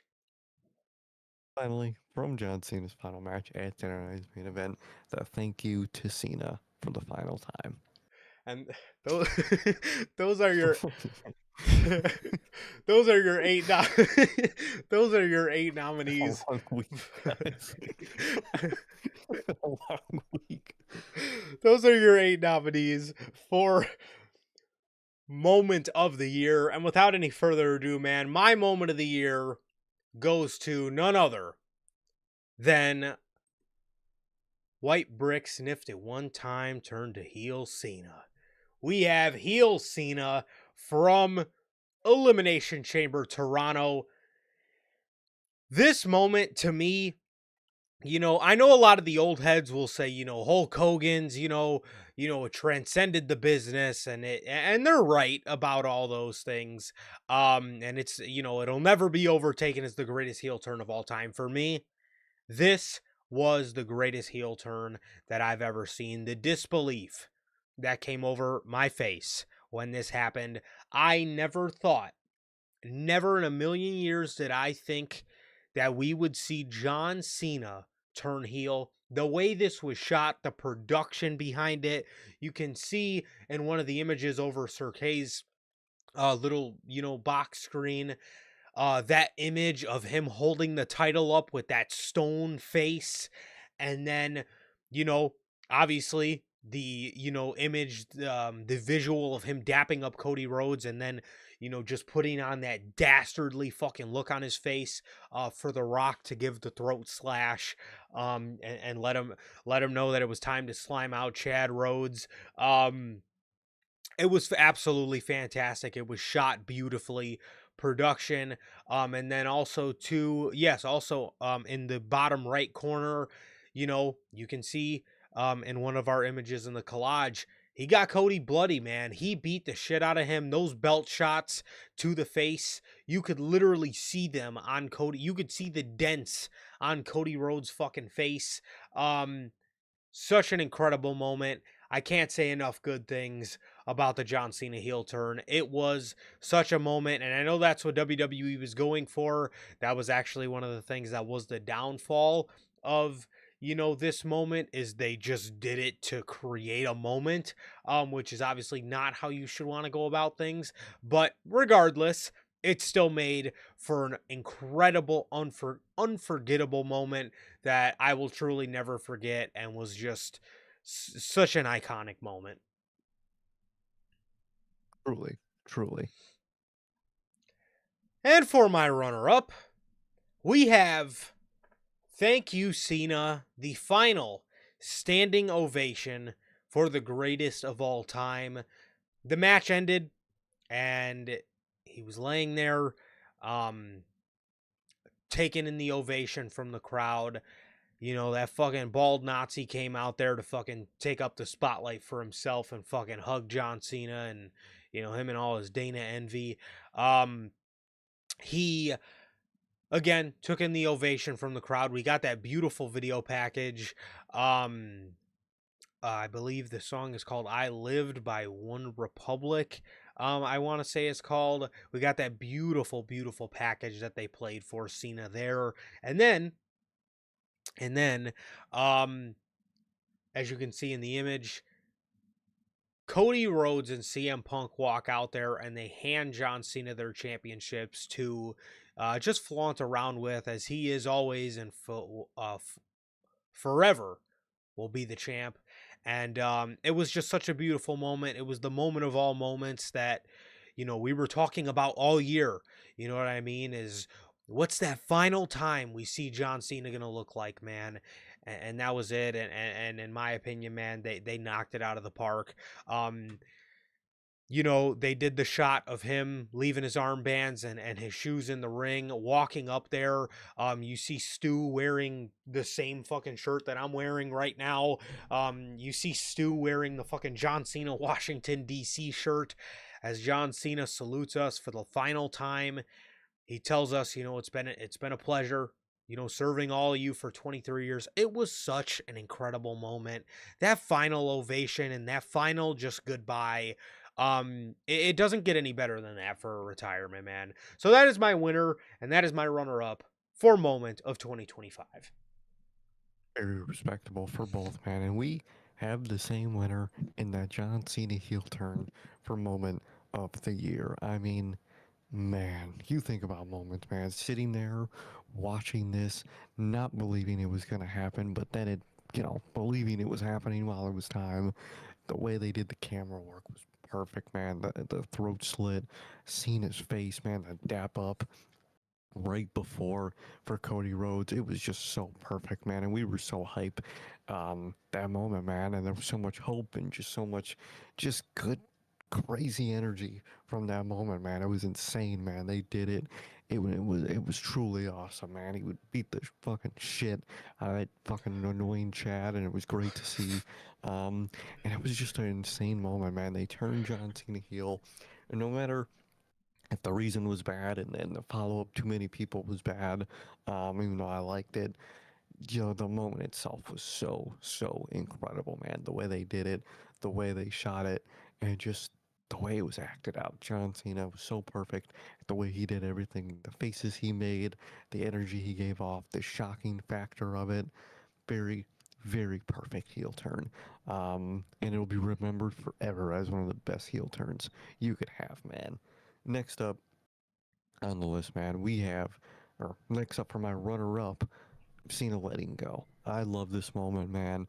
In the final fight for its final match, man, fighting Gunther, trying to get out of that chokehold, man. Very, very just amazing stuff building up to that match. Another underrated moment building up to this moment itself that a lot of people don't talk about that me and you love is the hand up, fucking Cena, Oh, finger pose. That is one of the most John Cena moments ever, and I loved it, man. and the And the pop, fight continued. The pop, dude, was so man. perfect. And then He got out, sat up, just out of breath, man, just taking in the moment. John and Gunther, like Jason Voorhees, pops up, grabs him again, man, Oh, and John Cena, knowing it's his final time, knowing that if it wasn't his final time, Super Cena would have locked in and took care of it. But it's not Super Cena anymore. His time is not now. It was, and he smiled, knew what to do, and gave the lightest tap ever, giving that accolade to Gunther. Loved the way they did it. Absolutely loved it. And it is my runner up for moment of the year. what an absolute amazing picks from you, man. Absolutely amazing picks from you, man. And as for you guys, well, it looks like we got ourselves another unanimous pick across the board.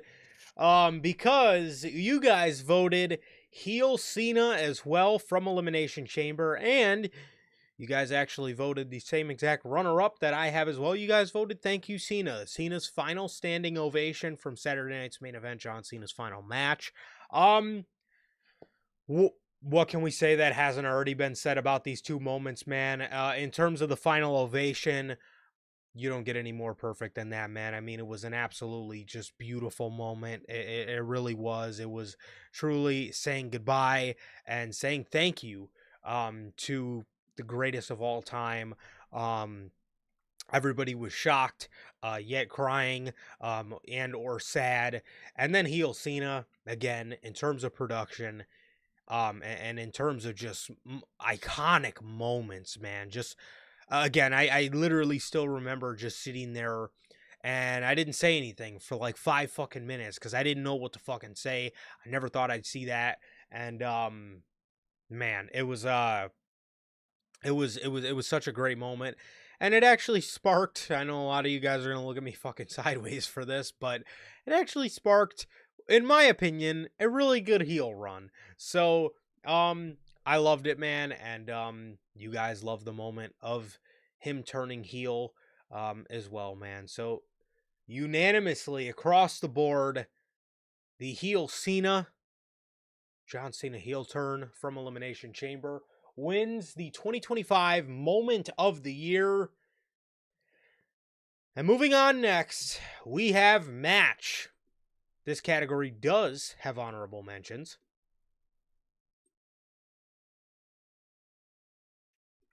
As here are your 10 honorable mentions for 2025's Match of the Year. Starting off from Elimination Chamber, we have the unsanctioned match between Kevin Owens and Sami Zayn.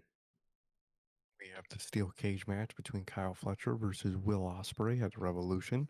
We have LA Knight defending his United States Championship against the Samoan Werewolf Jacob Fatu from WrestleMania We have 41. we have Becky Lynch versus Lyra Valkyria at Backlash. We have, for the last time, the Never Seen 17, the undisputed champion John Cena defending his undisputed championship against the Apex Predator, St. Louis's own, in St. Louis, Randy Orton.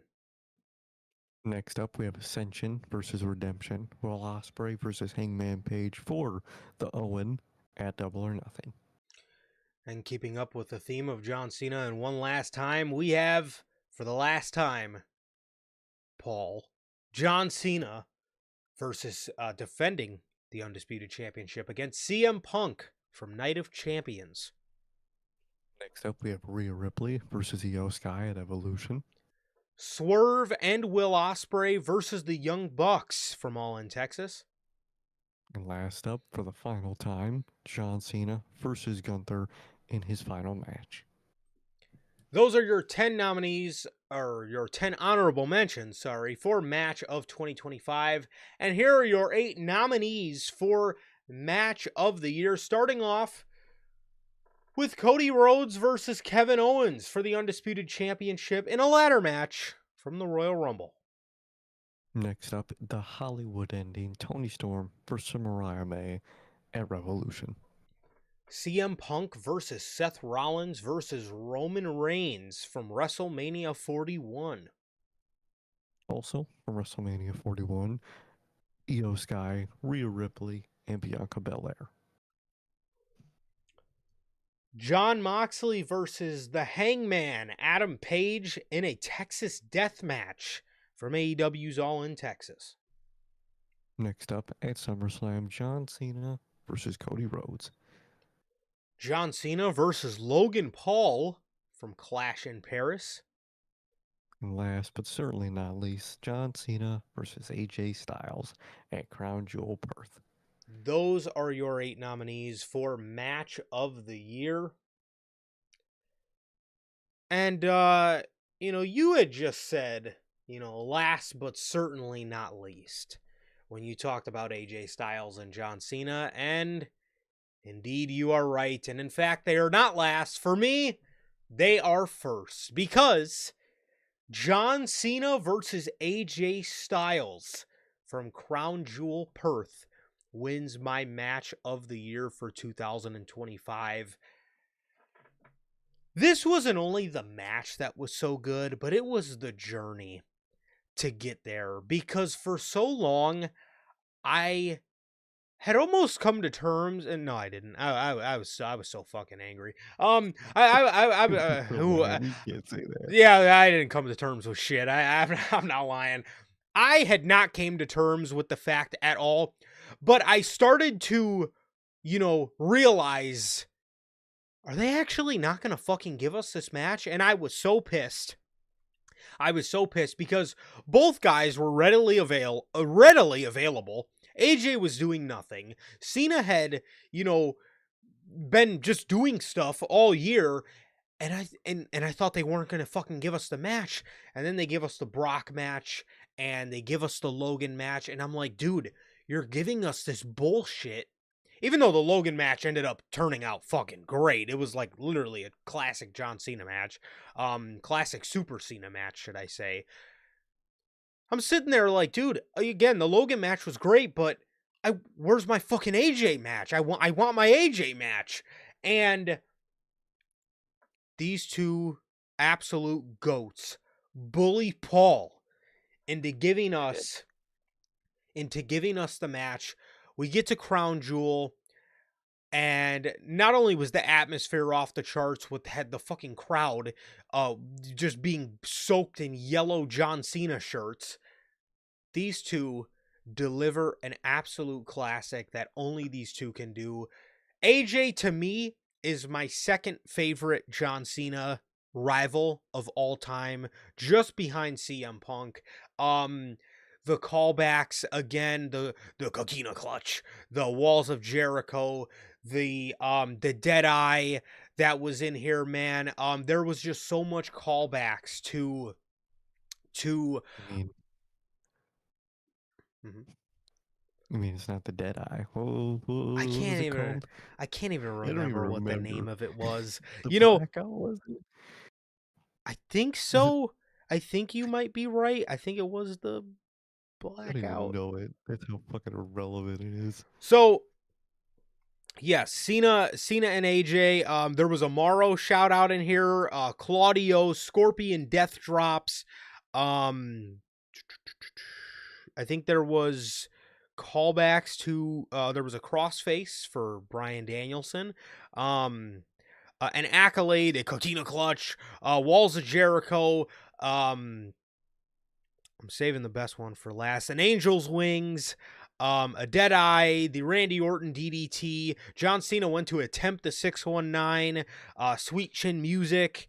You guys get the point, man. There was so many great callbacks, and then this all culminated to my favorite moment in the whole match. John Cena props AJ Styles up in position for Sister Abigail, and Cena executed the move perfectly. And then the crowd. The crowd absolutely lit up in fireflies as they started singing He's Got the Whole World in His Hands. And man, was that a beautiful moment. Me and Sir K were fucking crying. As also, before the match, you get the amazing Alicia Taylor introduction for John Cena. But as you've seen with one of our honorable mentions for Moment of the Year, the ace and undisputed boss of the Bullet Club. We got a dope fucking AJ, um, little John Cena-esque intro there. Cena ended up picking up the victory, man, and what an amazing show and what an amazing celebration of both men's careers. Two legends, two guys that we will never see two guys that have chemistry quite like AJ Styles and John Cena do, man. Absolutely tremendous fucking work of art there. Um, and my runner up, although I'm so sorry I had to snub Cody Cena from SummerSlam, because if there could be three, that one would have won it. But I had to go, because I knew it was only right. I had to go with Jon Moxley versus the Hangman from All In Texas as this match. I mention this all the time. That crowd sat there for 6 hours and had every reason to be dead. But for some reason, they absolutely came alive. The Adam Page entrance where they shot towards the heel entrance and he wasn't there, and then they went towards the babyface side, and the a Ghost Town Triumph was playing, the old OG Hangman, even though I missed that heel song. The old Hangman babyface song started playing, and then the fucking Death Riders came out. And this was the first time this year where I just really started to feel the aura. Excalibur tried to kill it, but he didn't when he said, "That is a big, gnarly truck." That was a goated moment in itself. I will say that was just absolutely fucking wonderful, man. They came out in this big, gnarly truck, and Jon Moxley came out just soaking in fucking aura. And, everything was going good. The crowd wasn't really, too off their feet. And then Adam Page started fucking stabbing Jon Moxley. And from that moment on, this crowd they were bumping. Beds of nails, barbed wire, blood. It really felt like Page had to fight, scratch, and claw to get that shit out of the briefcase. And then he ended up getting it out of the briefcase. He broke down in tears. Attention to detail was beautiful with Bryan's side plates. I love that's such a minor detail of that I love. Bryan's side plates were still in the belt, man.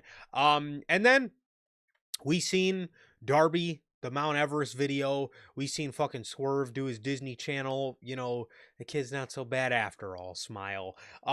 It was a beautiful moment, and it was, to me, All In Texas was pro wrestling's real WrestleMania this year in terms of, big shows. And this main event, to me, this turned the tides from here on out for the Death Riders for me. What an absolute masterclass. This match was fucking phenomenal. So, this is Really my was. winner and runner-up for match of 2025.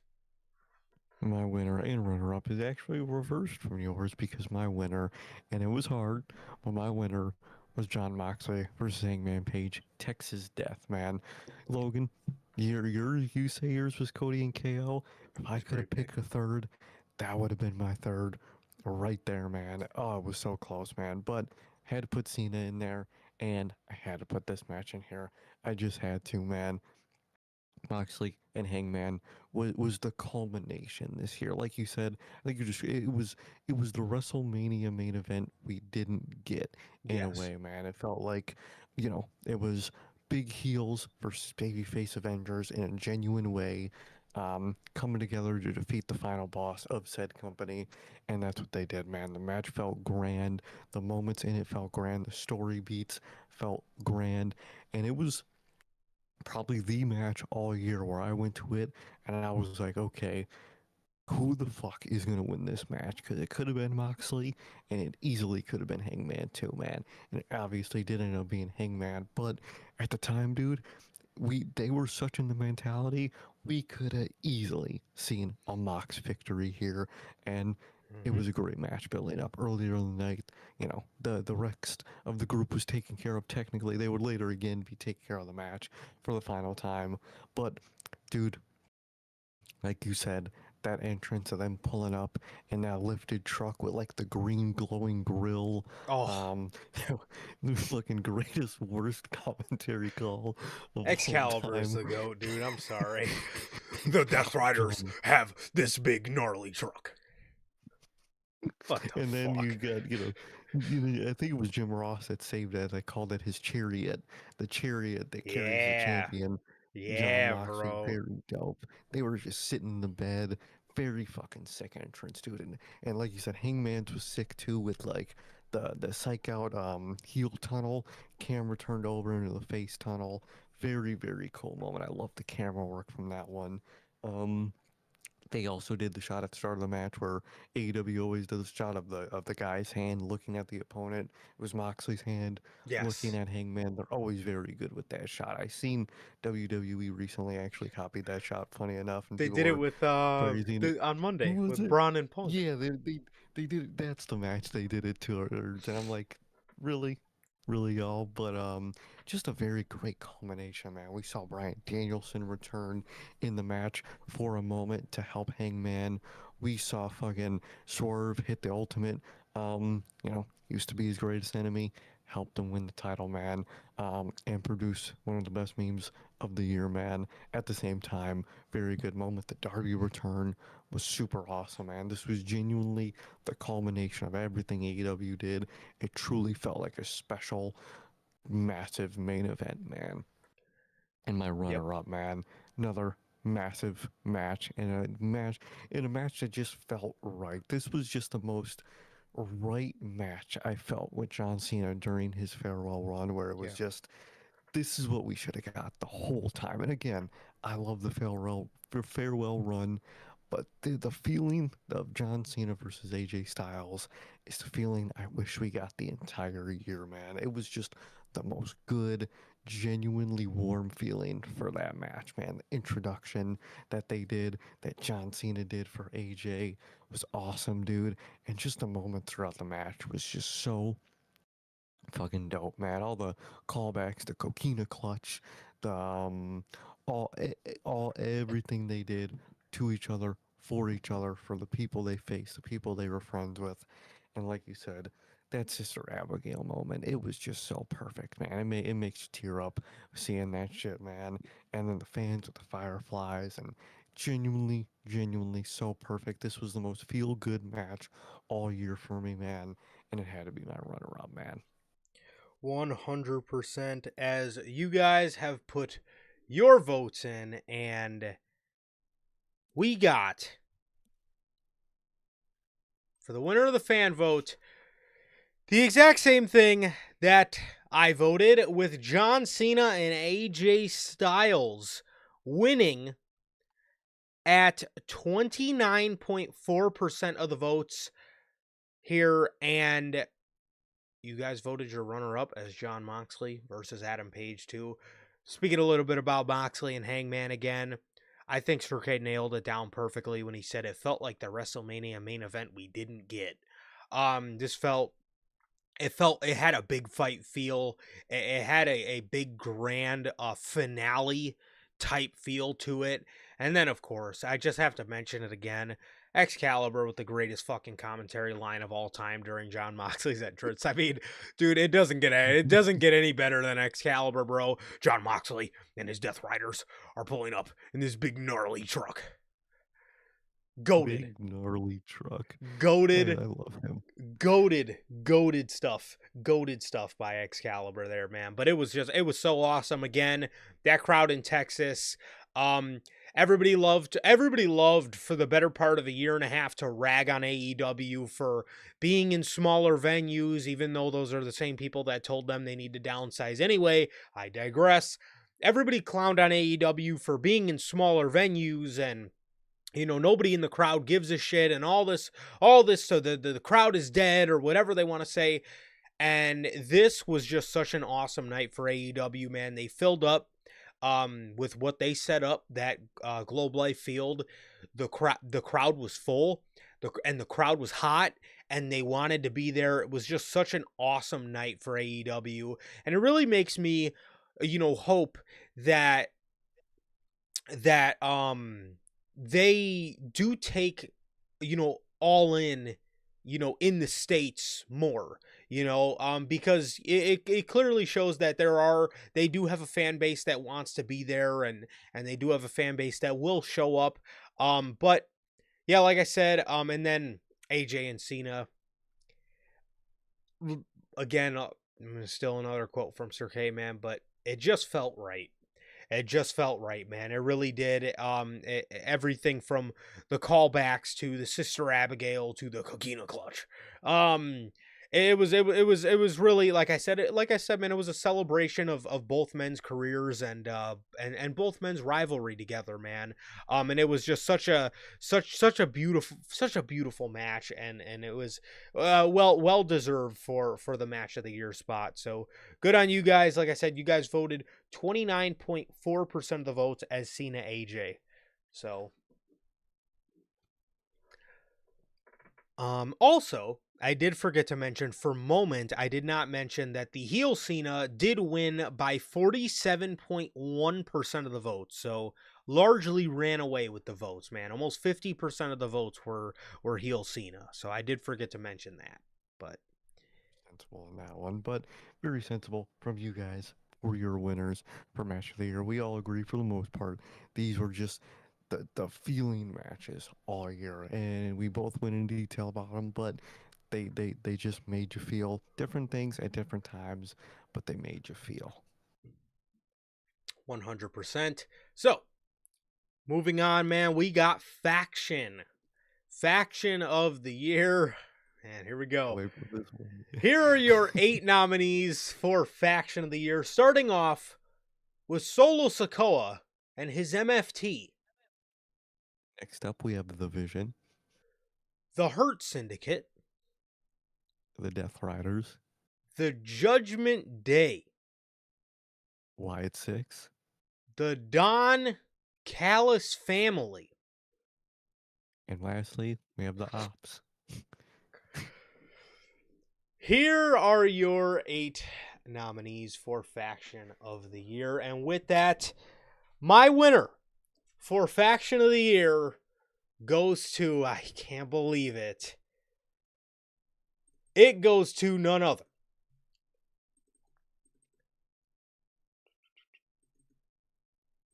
than the Death Riders.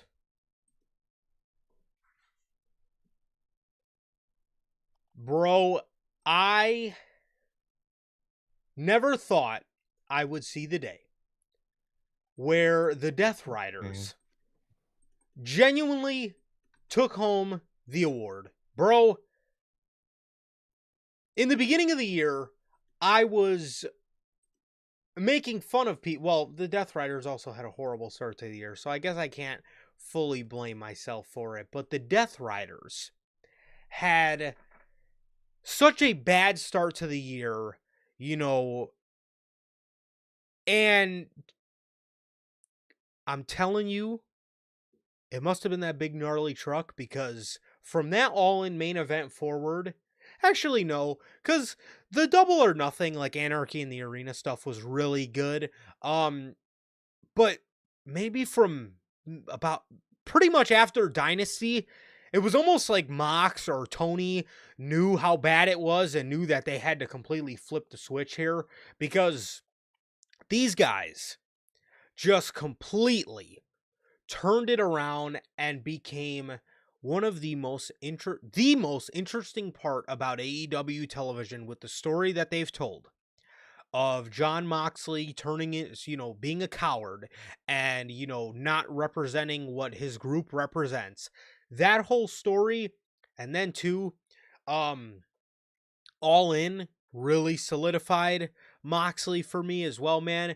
I'm telling you right now, man, that look of panic that set over his face, for me, although the Anarchy in the Arena stuff was great, that was the moment where I really started to take notice, and I was like, dude, I haven't been a fan of Moxley all year, but that moment where Hangman was hanging him and that the look of panic that set over his face, the psychology in that was so elite.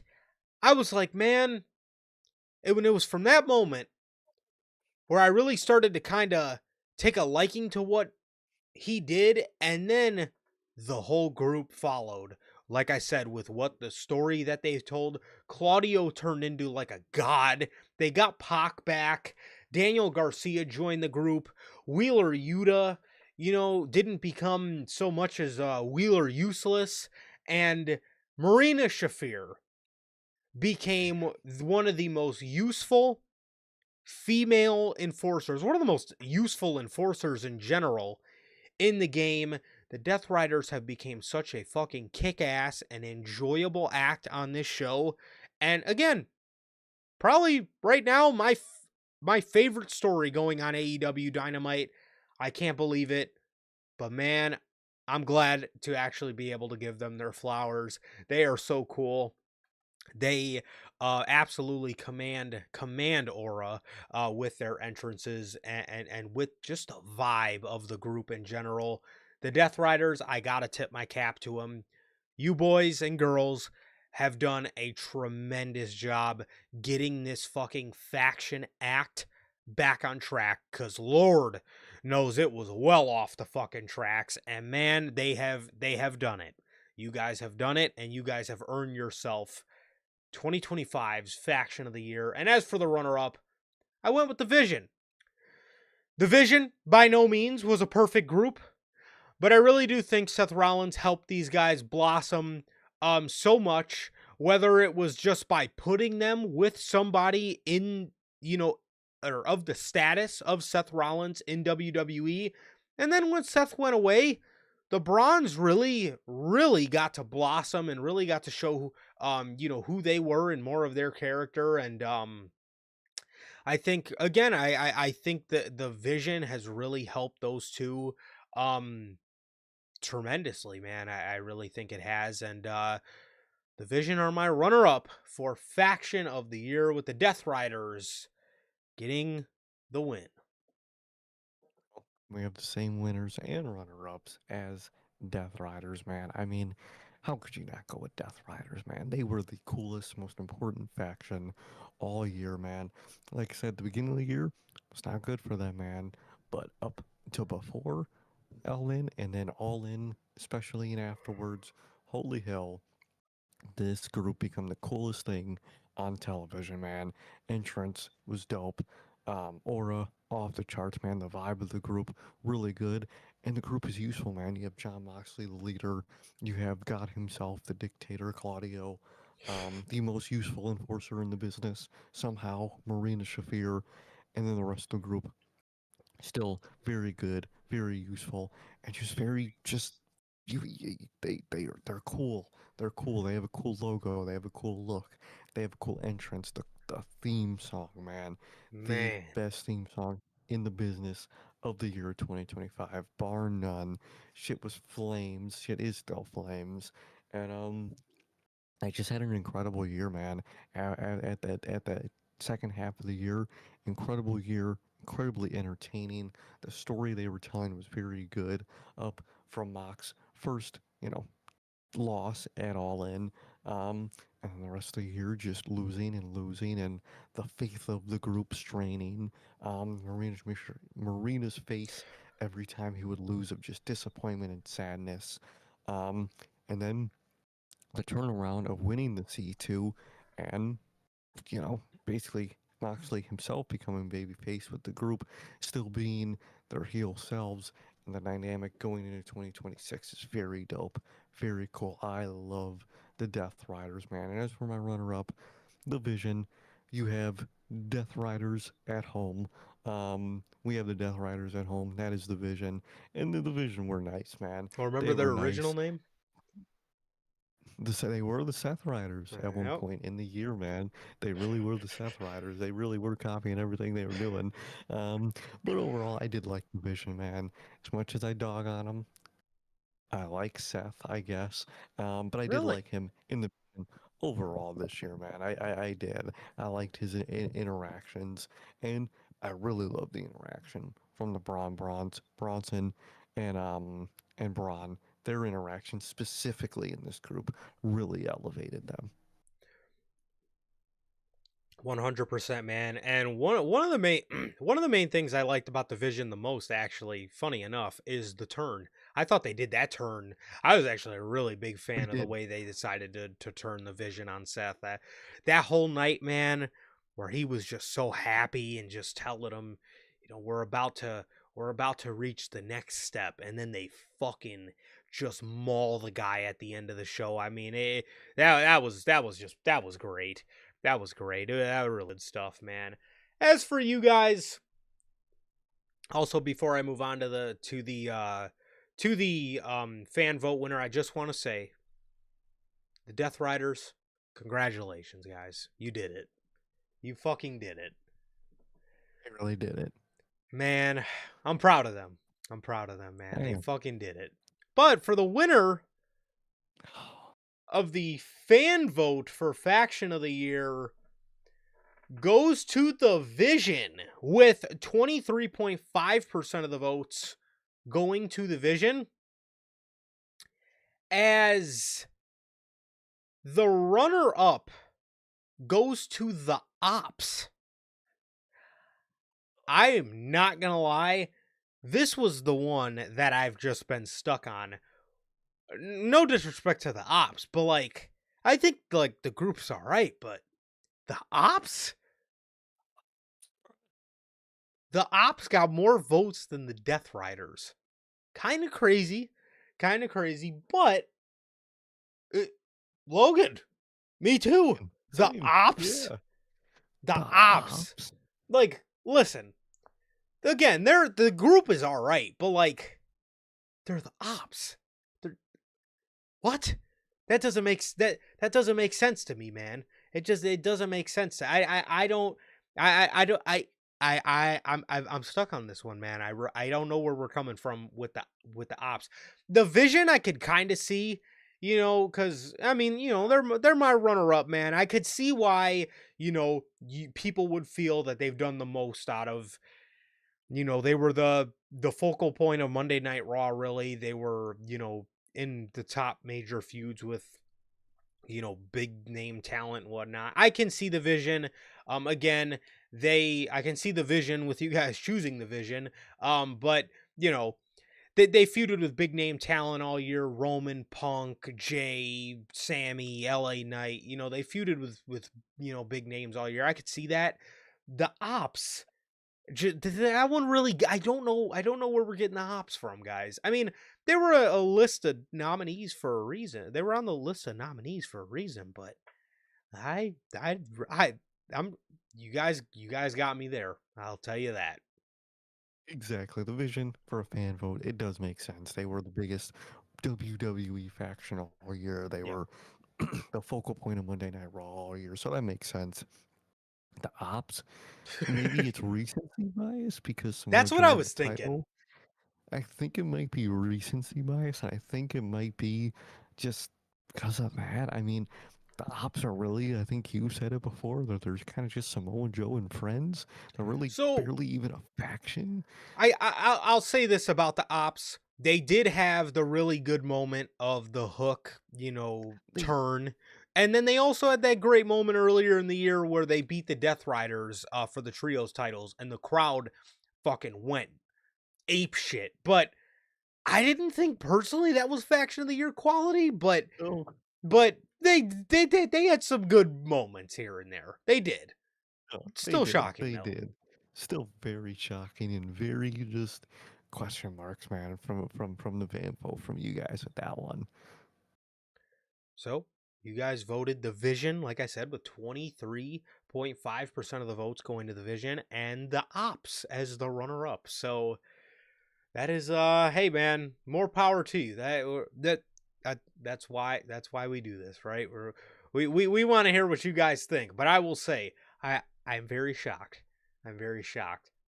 Tag team of the year, man. This category does have honorable mentions, as Here are your honorable mentions for Tag Team of the Year, starting off with the newly put together and current World Tag Team Champions, the Usos. Next up, we have Zarya and Sol Ruka. From TNA, the Hardy Boys. From AEW, Jet Speed. We just spoke a little bit about them, but the Bronze. Next up, we have Cope and Christian Orr, CNC. CNC. And last, for your honorable mentions, we have Angelo Hawkins and Montez Ford of the Street Profits. And with that, these are your 7 honorable mentions for Tag Team of the Year. And with that, your 8 nominees for Tag Team of the Year. We have Joe Gacy and Dexter Loomis of the Wyatt Six. We have Bobby Lashley and Shelton Benjamin of the Hurt Syndicate. We have Lyra, Valkyria, and Bailey. Next up, we have Jurassic Express, Charlotte Flair and Alexa Bliss. Brodito, WWE's version of Brodito, AJ Styles and Dragon Lee. and last up, the Young Bucks. And with that, those are your 8 nominees for Tag Team of the Year. And without any further ado, man, my winner goes to... Oh, my bad. I accidentally played the nominee screen again. My winner for Tag Team of the Year goes to Charlotte Flair and Alexa Bliss, the former WWE Women's Tag Team Champions. As I gotta say, man, I've said it before, this has actually been my favorite work of Charlotte Flair's entire career. I think, man, she has just been tremendous. She has really been tremendous. After WrestleMania, a lot of people just didn't want to see her. She had that, awful start to the year where it was filled with nothing but controversy surrounding the Royal Rumble and her and Jey Uso winning Rumbles that both of them shouldn't have won. We started the year with that. There was that feud with Tiffany that was very rocky. Charlotte got very butthurt during a lot of the promos to that.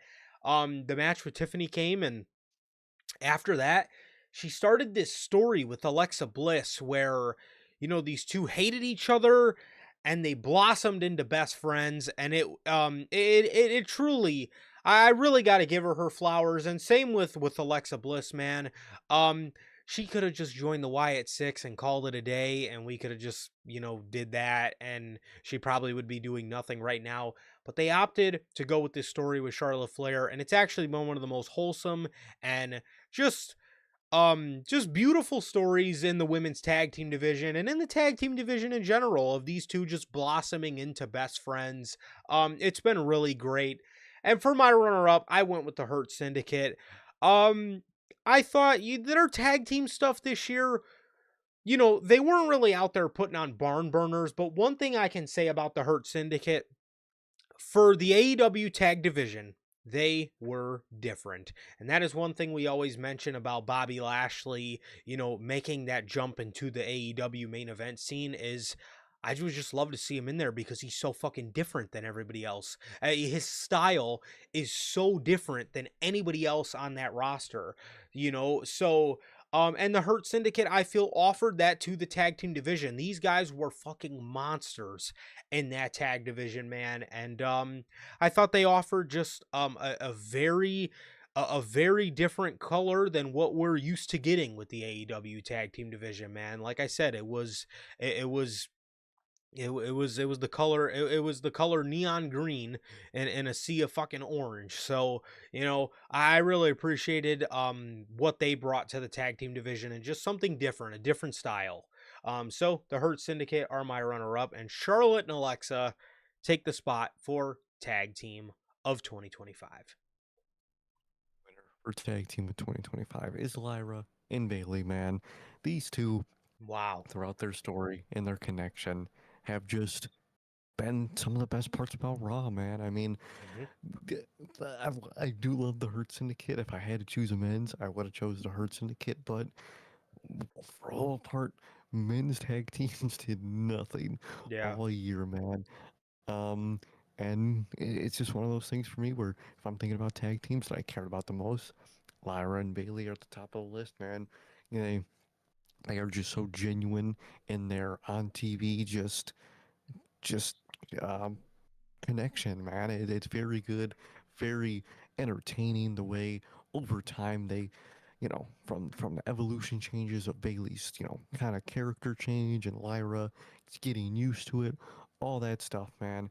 I loved everything Lyra and Bailey did all year, especially as a tag team, and I hope it continues into 2026, man. I really hope they have a good one with that. As for my runner up, they're the same as your winner, man. Charlotte and Alexa, man. They had a very good year, man, in terms of a tag team run. Um, the year individually for them was interesting. Alexa came back to the pop of the night at the Royal Rumble to not be used for months after that, man. Yep. And Charlotte would win the World Royal Rumble, and kind of just do Charlotte stuff. Have a shockingly good WrestleMania match for me. But then Charlotte would go into this character of, she knows she's not a good person, but she's trying to be, and it pains her. And it's a very good character for her to play. It's the most I've ever been interested in Charlotte, and the most I've genuinely just liked her character work on TV. And Alexa has been great nonetheless, besides that. And finally, we're getting Alexa on TV with this tag run, man. And it's great to see all these women did great this year, and they really just dominated tag team wrestling for me. I was gonna choose Lyra and Bailey as my runner-up, but I wanted to find some, gaping Something. ray of sunshine for the men's tag teams because, yeah, mine, had I not wanted to do that, mine would have definitely been the reverse of yours because Lyra and Bailey were right there, man. That's a great pick. But for the fan vote. You guys have chosen, you guys have voted Charlotte and Alexa as your 2025 Tag Team of the Year with 29.4% of the votes going to them. And same as me, you guys voted your runner-up as Bobby Lashley and Shelton Benjamin of the Hurt Syndicate, man. Charlotte and Alexa, I'll let you say a little about the Hurt Syndicate since I already spoke on them a little bit. But like I said, man, Charlotte and Alexa, they really had a great they really had a great story. And again, I was just very impressed with Charlotte's character work here, and very nice, like Sir K just said, to actually see Alexa Bliss on television and actually getting her flowers for, I don't know, being one of the most over fucking women on the roster. But you know how Triple H goes. He just wanted to keep her off TV for shits and giggles. But no, these women absolutely deserve it. They had a kick-ass year, and they showed out, man. They really did. And in a move that when this team got together, I would have never expected them to win Tag Team of the Year, man. So they deserve their flowers, man, because they shocked me. Definitely they do. And as for the Hurt Syndicate, love them. As for men's, if I had to pick a men's, like I said, it would have been the Hurt Syndicate. Um, they're so different from everyone else on the AEW roster. It's so refreshing for them to mix it up with those guys, and their vibe is so different and just so old school that it just actually meshes so well with the rest of AEW. And they're so cool, man. They got the theme song, they got the entrance, they got the aura, and their matches are kick ass, man. Hurt Syndicate, in terms of men's, just showed out this year. 100%. So those are your winners and runners up for Tag Team of the Year, man. And now moving on to Women's Superstar of the Year, we got honorable mentions for this category, man. As starting off from NXT, we have Sol Ruka, Next up, we have Maria Shafir, Rhea Ripley. Lyra Val. Oh, Chris Statlander. I was gonna say, hey, Sorry. Lyra Valkyria. This dude.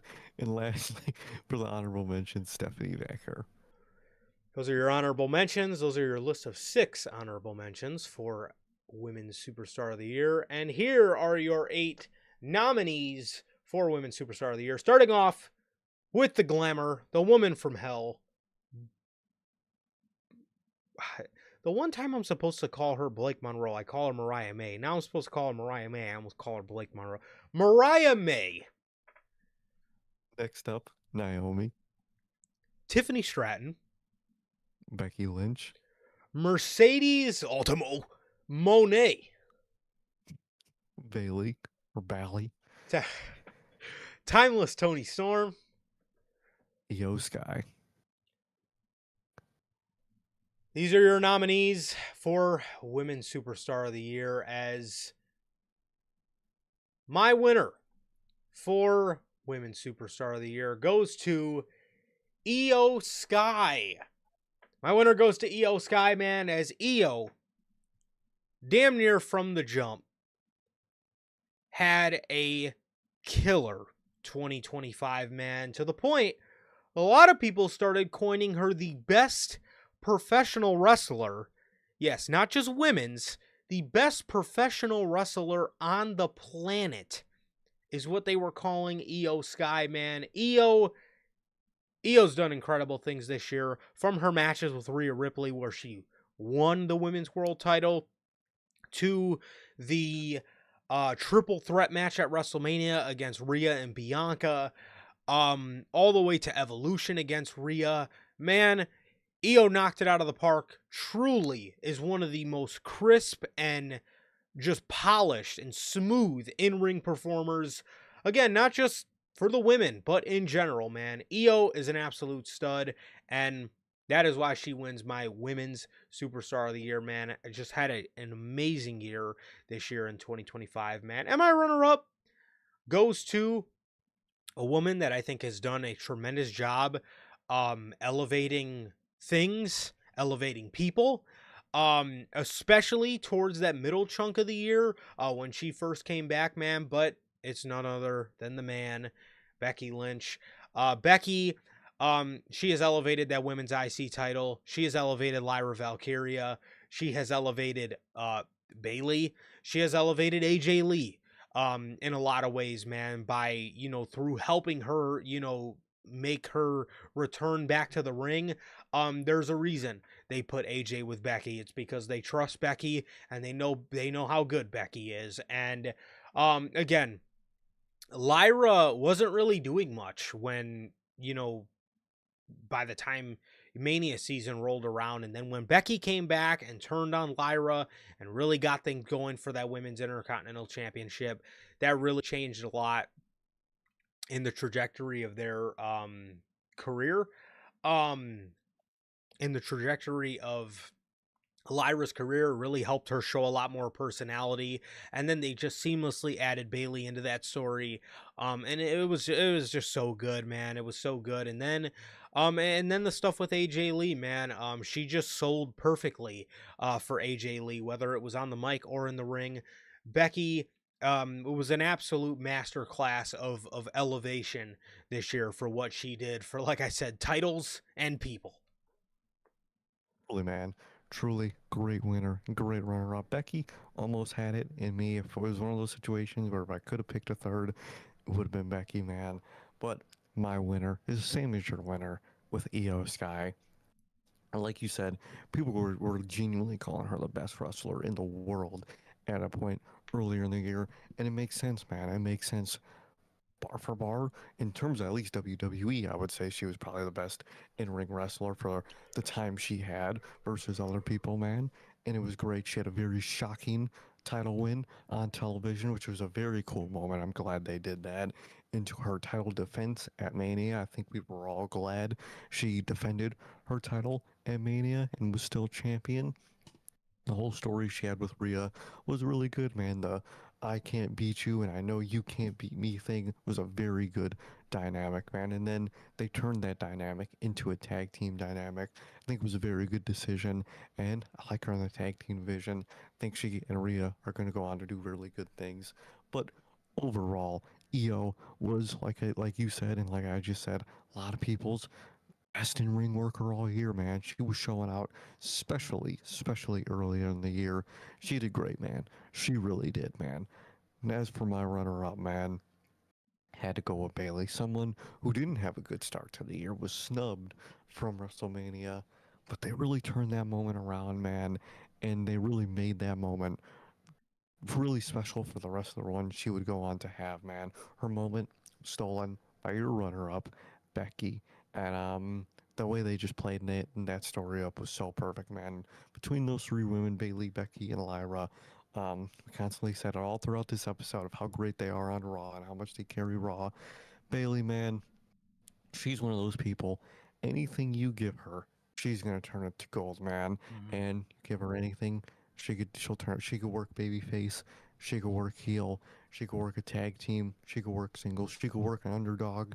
She could, work, one of the big league, big names. No matter what you need her to do, she can do it. She can work it. You're gonna like it. And it's one of those people where outside of the ring, it just helps her case so much. How much you just hear about her doing good, her supporting women backstage, her setting up a whole wrestling weekend long school for young women in the business for free to come out and be taught by some of the best of the best. Truly is a great, truly the female John Cena of, of, Yes. of her of wrestling, man. She really is in everything she does. Had to give it to Bailey, man. 100%, man. That is an absolute great pick. So shout out Bailey, man. And for your winners, the winner of the fan vote goes to none other than the genius of the sky, EO Sky, clocking in at 29.4% of the votes. EO takes home the victory for the fan vote for the Women's Superstar of the Year. And it seems a unanimous win here as EO Sky wins mine, Sir K's, and yours for Women's Superstar of the Year, man. So we got a Triple Crown unanimous winner in EO Sky, man. That is truly amazing to see after an incredible year. And you guys and your runner-up, you guys voted Timeless Tony Storm, which I think is tremendous, man. Had Tony had great matches. Tony had great matches all year. You look at her match from All in Texas with Mercedes, and then Tony Storm did participate in a match that we all like to call the Hollywood ending. That was absolutely incredible. Tony is the standard for AEW. Tony is the greatest female performer that company has ever seen, and it's Tony fucking Storm, man. What can you say? Tony is great, so I completely see why you guys voted these two, man, because again, both had tremendous years, and they 100% you I could 100% see why one would think that they deserve to take home the Women's Superstar of the Year and the runner-up for it. Definitely, I'm very glad EO got the Triple Crown, man. Very, very deserved of her. And very shocked but happy Tony Storm got the runner up, man. Tony Storm is one of those people that kind of transcends tribalism for a lot of people. She's like a Cena, she's like an AJ Styles, where Mm-hmm. even if you're a tribalist for WWE, they still love Tony Storm. That's how good she is. She's just one of those people who's so good in her character. Okay. There you are. All right. My apologies for that. And with that, that brings us to our final category here today for your 2025 year-end awards, as we have Men's Superstar of the Year. We do have honorable mentions for this category. As you can see, there are 10 honorable mentions for this category, starting off with the former United States champion, Ilya Dragunov. Next up, the former AEW champion, Samoa Joe. The OTC himself, Roman Reigns. Samoan Werewolf, Jacob Fatu. Speaking of another former United States champion, Sami Zayn. Another former AEW champion, Swerve Strickland. Former World Heavyweight Champion and current Raw Tag Team Champion and worst wrestler in the business, Mr. Blow Up himself, Jey Uso. We have the badass Braun Breaker. We have the bad booked LA Knight. We have the Intercontinental Champion, Dirty Dominic Mysterio. That one was good. I like that one. Those are your 10 honorable mentions for Men's Superstar of the Year. And on to your 8 nominees, starting off with the current World Heavyweight Champion, Chicago Phil himself, the Second City Saint, CM Punk. Next up, former World Heavyweight Champion, we have Seth freaking Rollins. Next up, we That's have the greatest of all time, the Never Seen 17, the last real champion. We got John Cena. Next up, we have the Hangman, Adam Page. We have the aerial assassin, Will Ospreay. We have Chad, Cody Rhodes, former World Undisputed Champion. The leader of the Death Riders, the one true king, Jon Moxley. And the man who retired, the greatest of all time, Gunther. These are your 8 nominees for Men's Superstar of the Year. What are you laughing? What are you smiling about over there? Just fucking some of these people, man.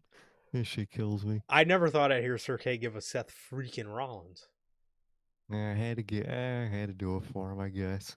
He might have won Sir K's award, man. We got to see. Well, I ain't that nice, I'll tell you that. The fuck out of here. Come on, dude. It's your boy. Well,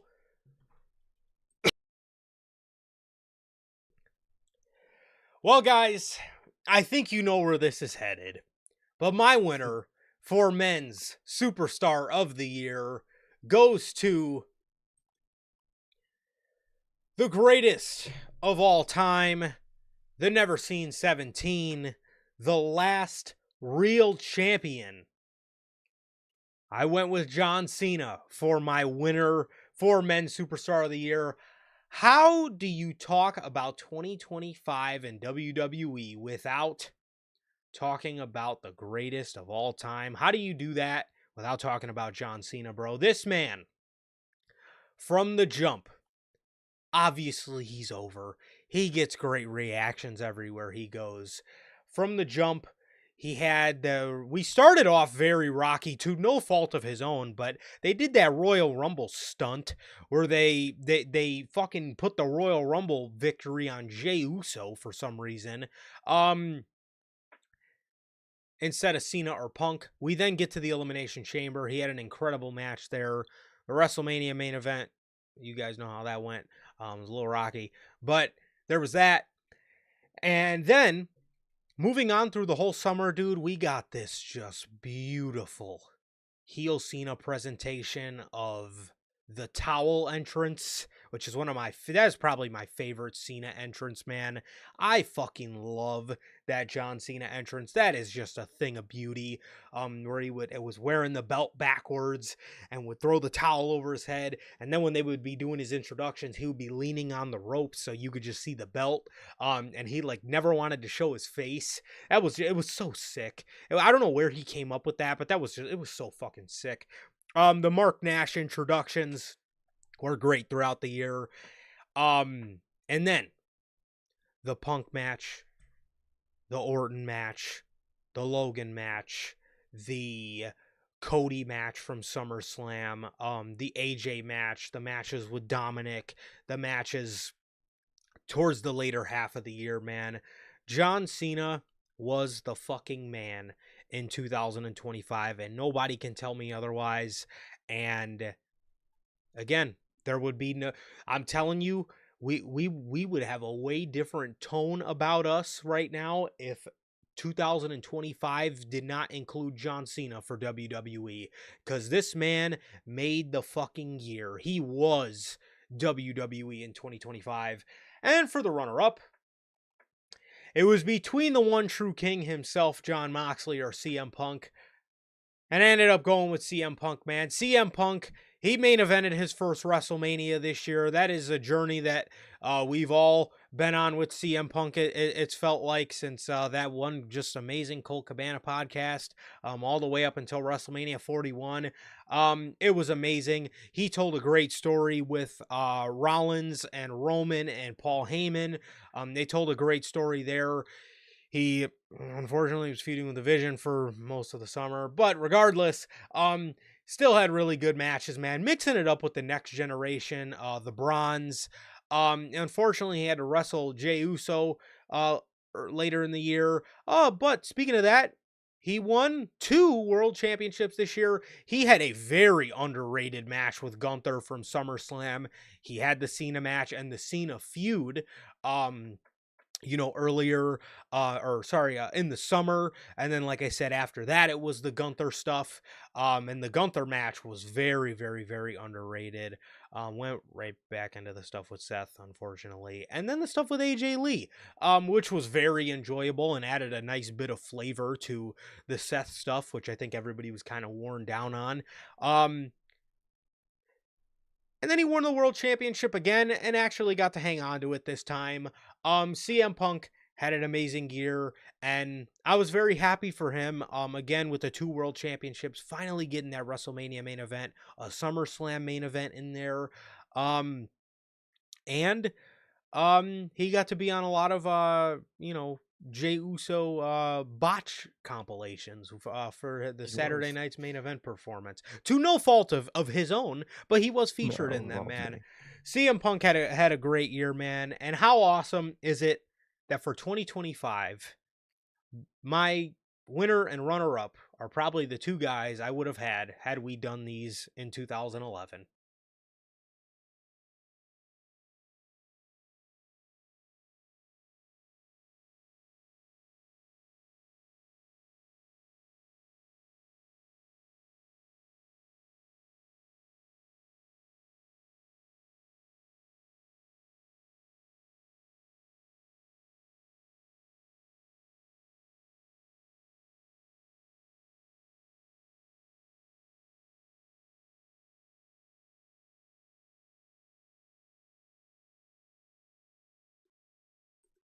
Okay, Man, okay, guys. I apologize for we that. And for Sir K's winner. man, 2025 was the year of John Cena, man. It was a phenomenal year for this man. Say what you want about what could have been, what should have been. We'll always say that through the rest of time now, but for what we got, John Cena made it as perfect as he could have made it, and he truly did, man. I can't imagine what 2025 looks like without John Cena. This year would have been probably the worst year in wrestling Oh, history if it wasn't for John Cena. John Cena was phenomenal, man. It was his year. Every pay per view you thought about John Cena, every next thing after the pay per view you thought, what is Cena gonna do next? Who is Cena gonna face next? You thought about the match that John Cena was gonna have in that night before it happened. You probably thought about it after the match and the rest of the night, man. John Cena was the man this year in his retirement tour. He's probably men's superstar of all time, but in his last year in 2025, he was the men's superstar. Every moment, it was his. Every letdown was probably related to them letting us down with things they did for him. His entrances were perfect. His production was perfect, man. From heel to face. God, I missed that heel entrance. God, that oh, heel entrance is the greatest entrance of all time, man. The towel, looking away, have it over your man, turned around title. Come on, man. So perfect. And the way he would hold the title in front of his face and cover his face with his hat, like you mentioned, he would like cover his face. hmm Dude, heel entrance was perfect. Baby face, when he turned back baby face, it was perfect. It was the year of Cena, man. Is there anybody? Is there anybody but John Cena to win this? No, it was John Cena's year, man. As for my runner-up, someone who started off with a very horrible year, actually, who was the worst fucking part about every AEW pay-per-view at the start of the year. We have John Moxley, man. It was almost Punk for my runner-up, man. But Moxley is one of those people who had such a turnaround. I had to give it to him because, like I said, man started off being the shitter for the AEW pay-per-view every time. Revolution, Double or Nothing, Dynasty. There was that one, man, and just fucking pay-per-view to pay-per-view, just shitter to shitter, man. And then he turned around. Anarchy in the Arena. He wasn't in the main event. That really helped fucking that pay per view. It really did, man. And it really did. And it was a great match. And then from then on, all in, down. Man, he was the guy in AEW that you cared about. It was John Cena for WWE, and after All In, it was Moxley for AEW, man. You cared about what he was doing. You cared about the Death Rider John Moxley related match for the pay per view, and you just cared. You had a cool ass entrance. You know, John Cena's entrance was the greatest, but if I had to pick a second, it would be Death Riders and John Moxley Oh related. yeah. That entrance and that theme song are so dope, dude. He was just dope throughout the rest of the year, man. And his story of, being a coward but not willing to admit it, but then locking in game seven, won the C2, man. His story this year was phenomenal, and he had the group to surround him to support his story, and it was fucking great, man. So my winner obviously is John Cena, and my runner-up is John Moxley. Two Johns. The Johns took it away this year, They did. actually. They I just did. realized that. Yes, they definitely did for you, man. So, yes, so shout out to Cena, shout out to CM Punk, shout out to the one true king, John Moxley. As the winner of the fan vote, I wonder who won this, man. Was it Seth freaking Rollins? I wonder. Well, No. the winner, your guys' votes are in, and to the surprise of absolutely nobody, for a unanimous victory, you guys have voted John Cena as your men's superstar of the year, the greatest of all time, the Never Seen 17, the last real champion. You guys vote John Cena, as I vote John Cena. Sir K votes John Cena. You guys vote John Cena, which makes John Cena Triple Crown. It makes John Cena not only the Grand Slam GOAT, but now the unanimous men's superstar of the year for 2025. Again, WWE is not WWE in 2025 without John Cena.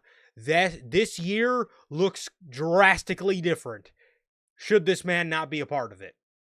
And again, like Sir K said, you can sit here all you want and talk about, what could have been, or what if they did this, or what if they did that. But as John Cena says himself, don't focus on the what ifs, focus on the what is. And what it is this man made the very best out of everything that was given to him this year, whether it was the heel entrance, whether it was the whole heel presentation, whether it was moment on moment on moment, the heel turn to the 17th World Championship, to Cena AJ, Cena Cody from SummerSlam, Cena Logan winning the IC Championship, at 3 appearances before he was done. This man done did it all. He became the Grand Slam GOAT. He became the Never Seen 17. He became the last real champion. And he is forever the champion because in his last year, he takes home the Men's Superstar of the Year award for 2025. There was no other person to get this award. It was John Cena. I'm glad you guys felt the same way, as John Cena actually won with the biggest margin of your guys' votes at 64.7% of the votes. Over 60% of you voted John Cena for your Men's Superstar of the Year. That's huge, man. That's huge. And he absolutely deserves it in what was an amazing retirement year for the greatest of all time. As for the runner-up, you guys went with Adam Hangman Page, which is another shocking surprise, man. He was great for AEW this year. He started off feuding with MJF.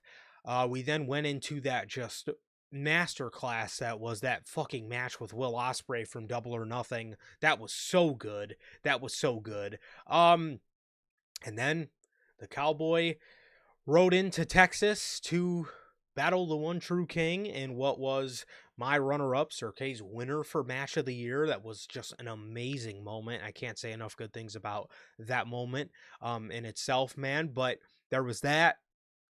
There was that, and then he went on to have his world championship reign. He went on to main event a pay-per-view with Kyle Fletcher in what was just a tremendous match. Had another match against MJF at Forbidden Door. And then had his matches with Samoa Joe.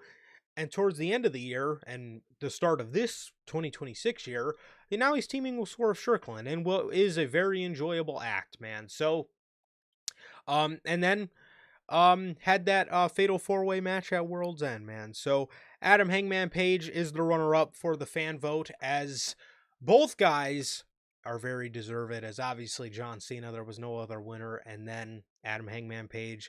I mess with your guys' vote, man. I think that's a good pick. He did come up huge for AEW this year.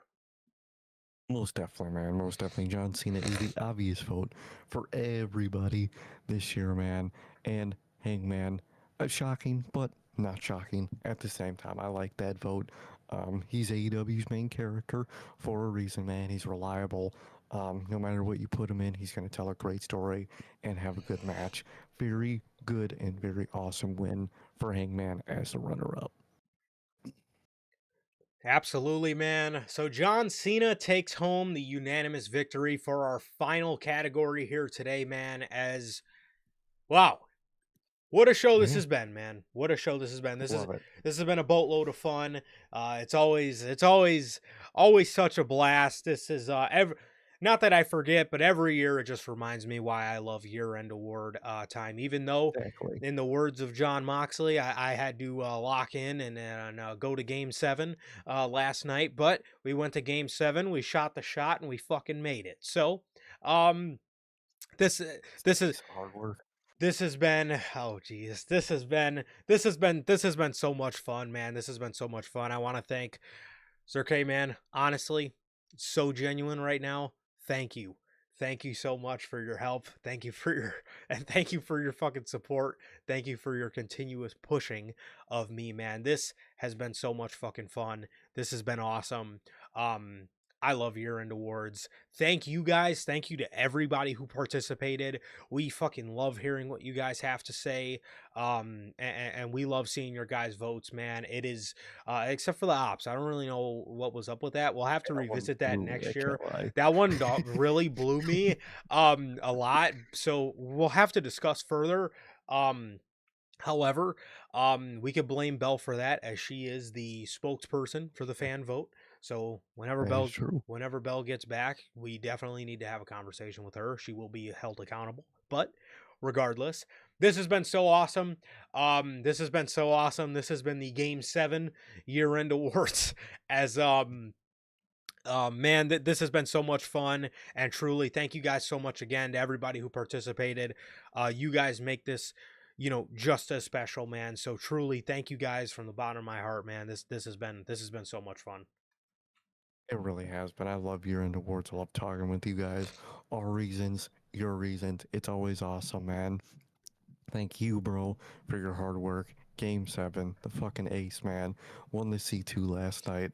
And Boy, it's did been I. great. It was a great run this year. 2025 was not a good year for wrestling content, for wrestling to watch No, look at our wrestling content collage. besides John. It's Literally, fucking half John Cena.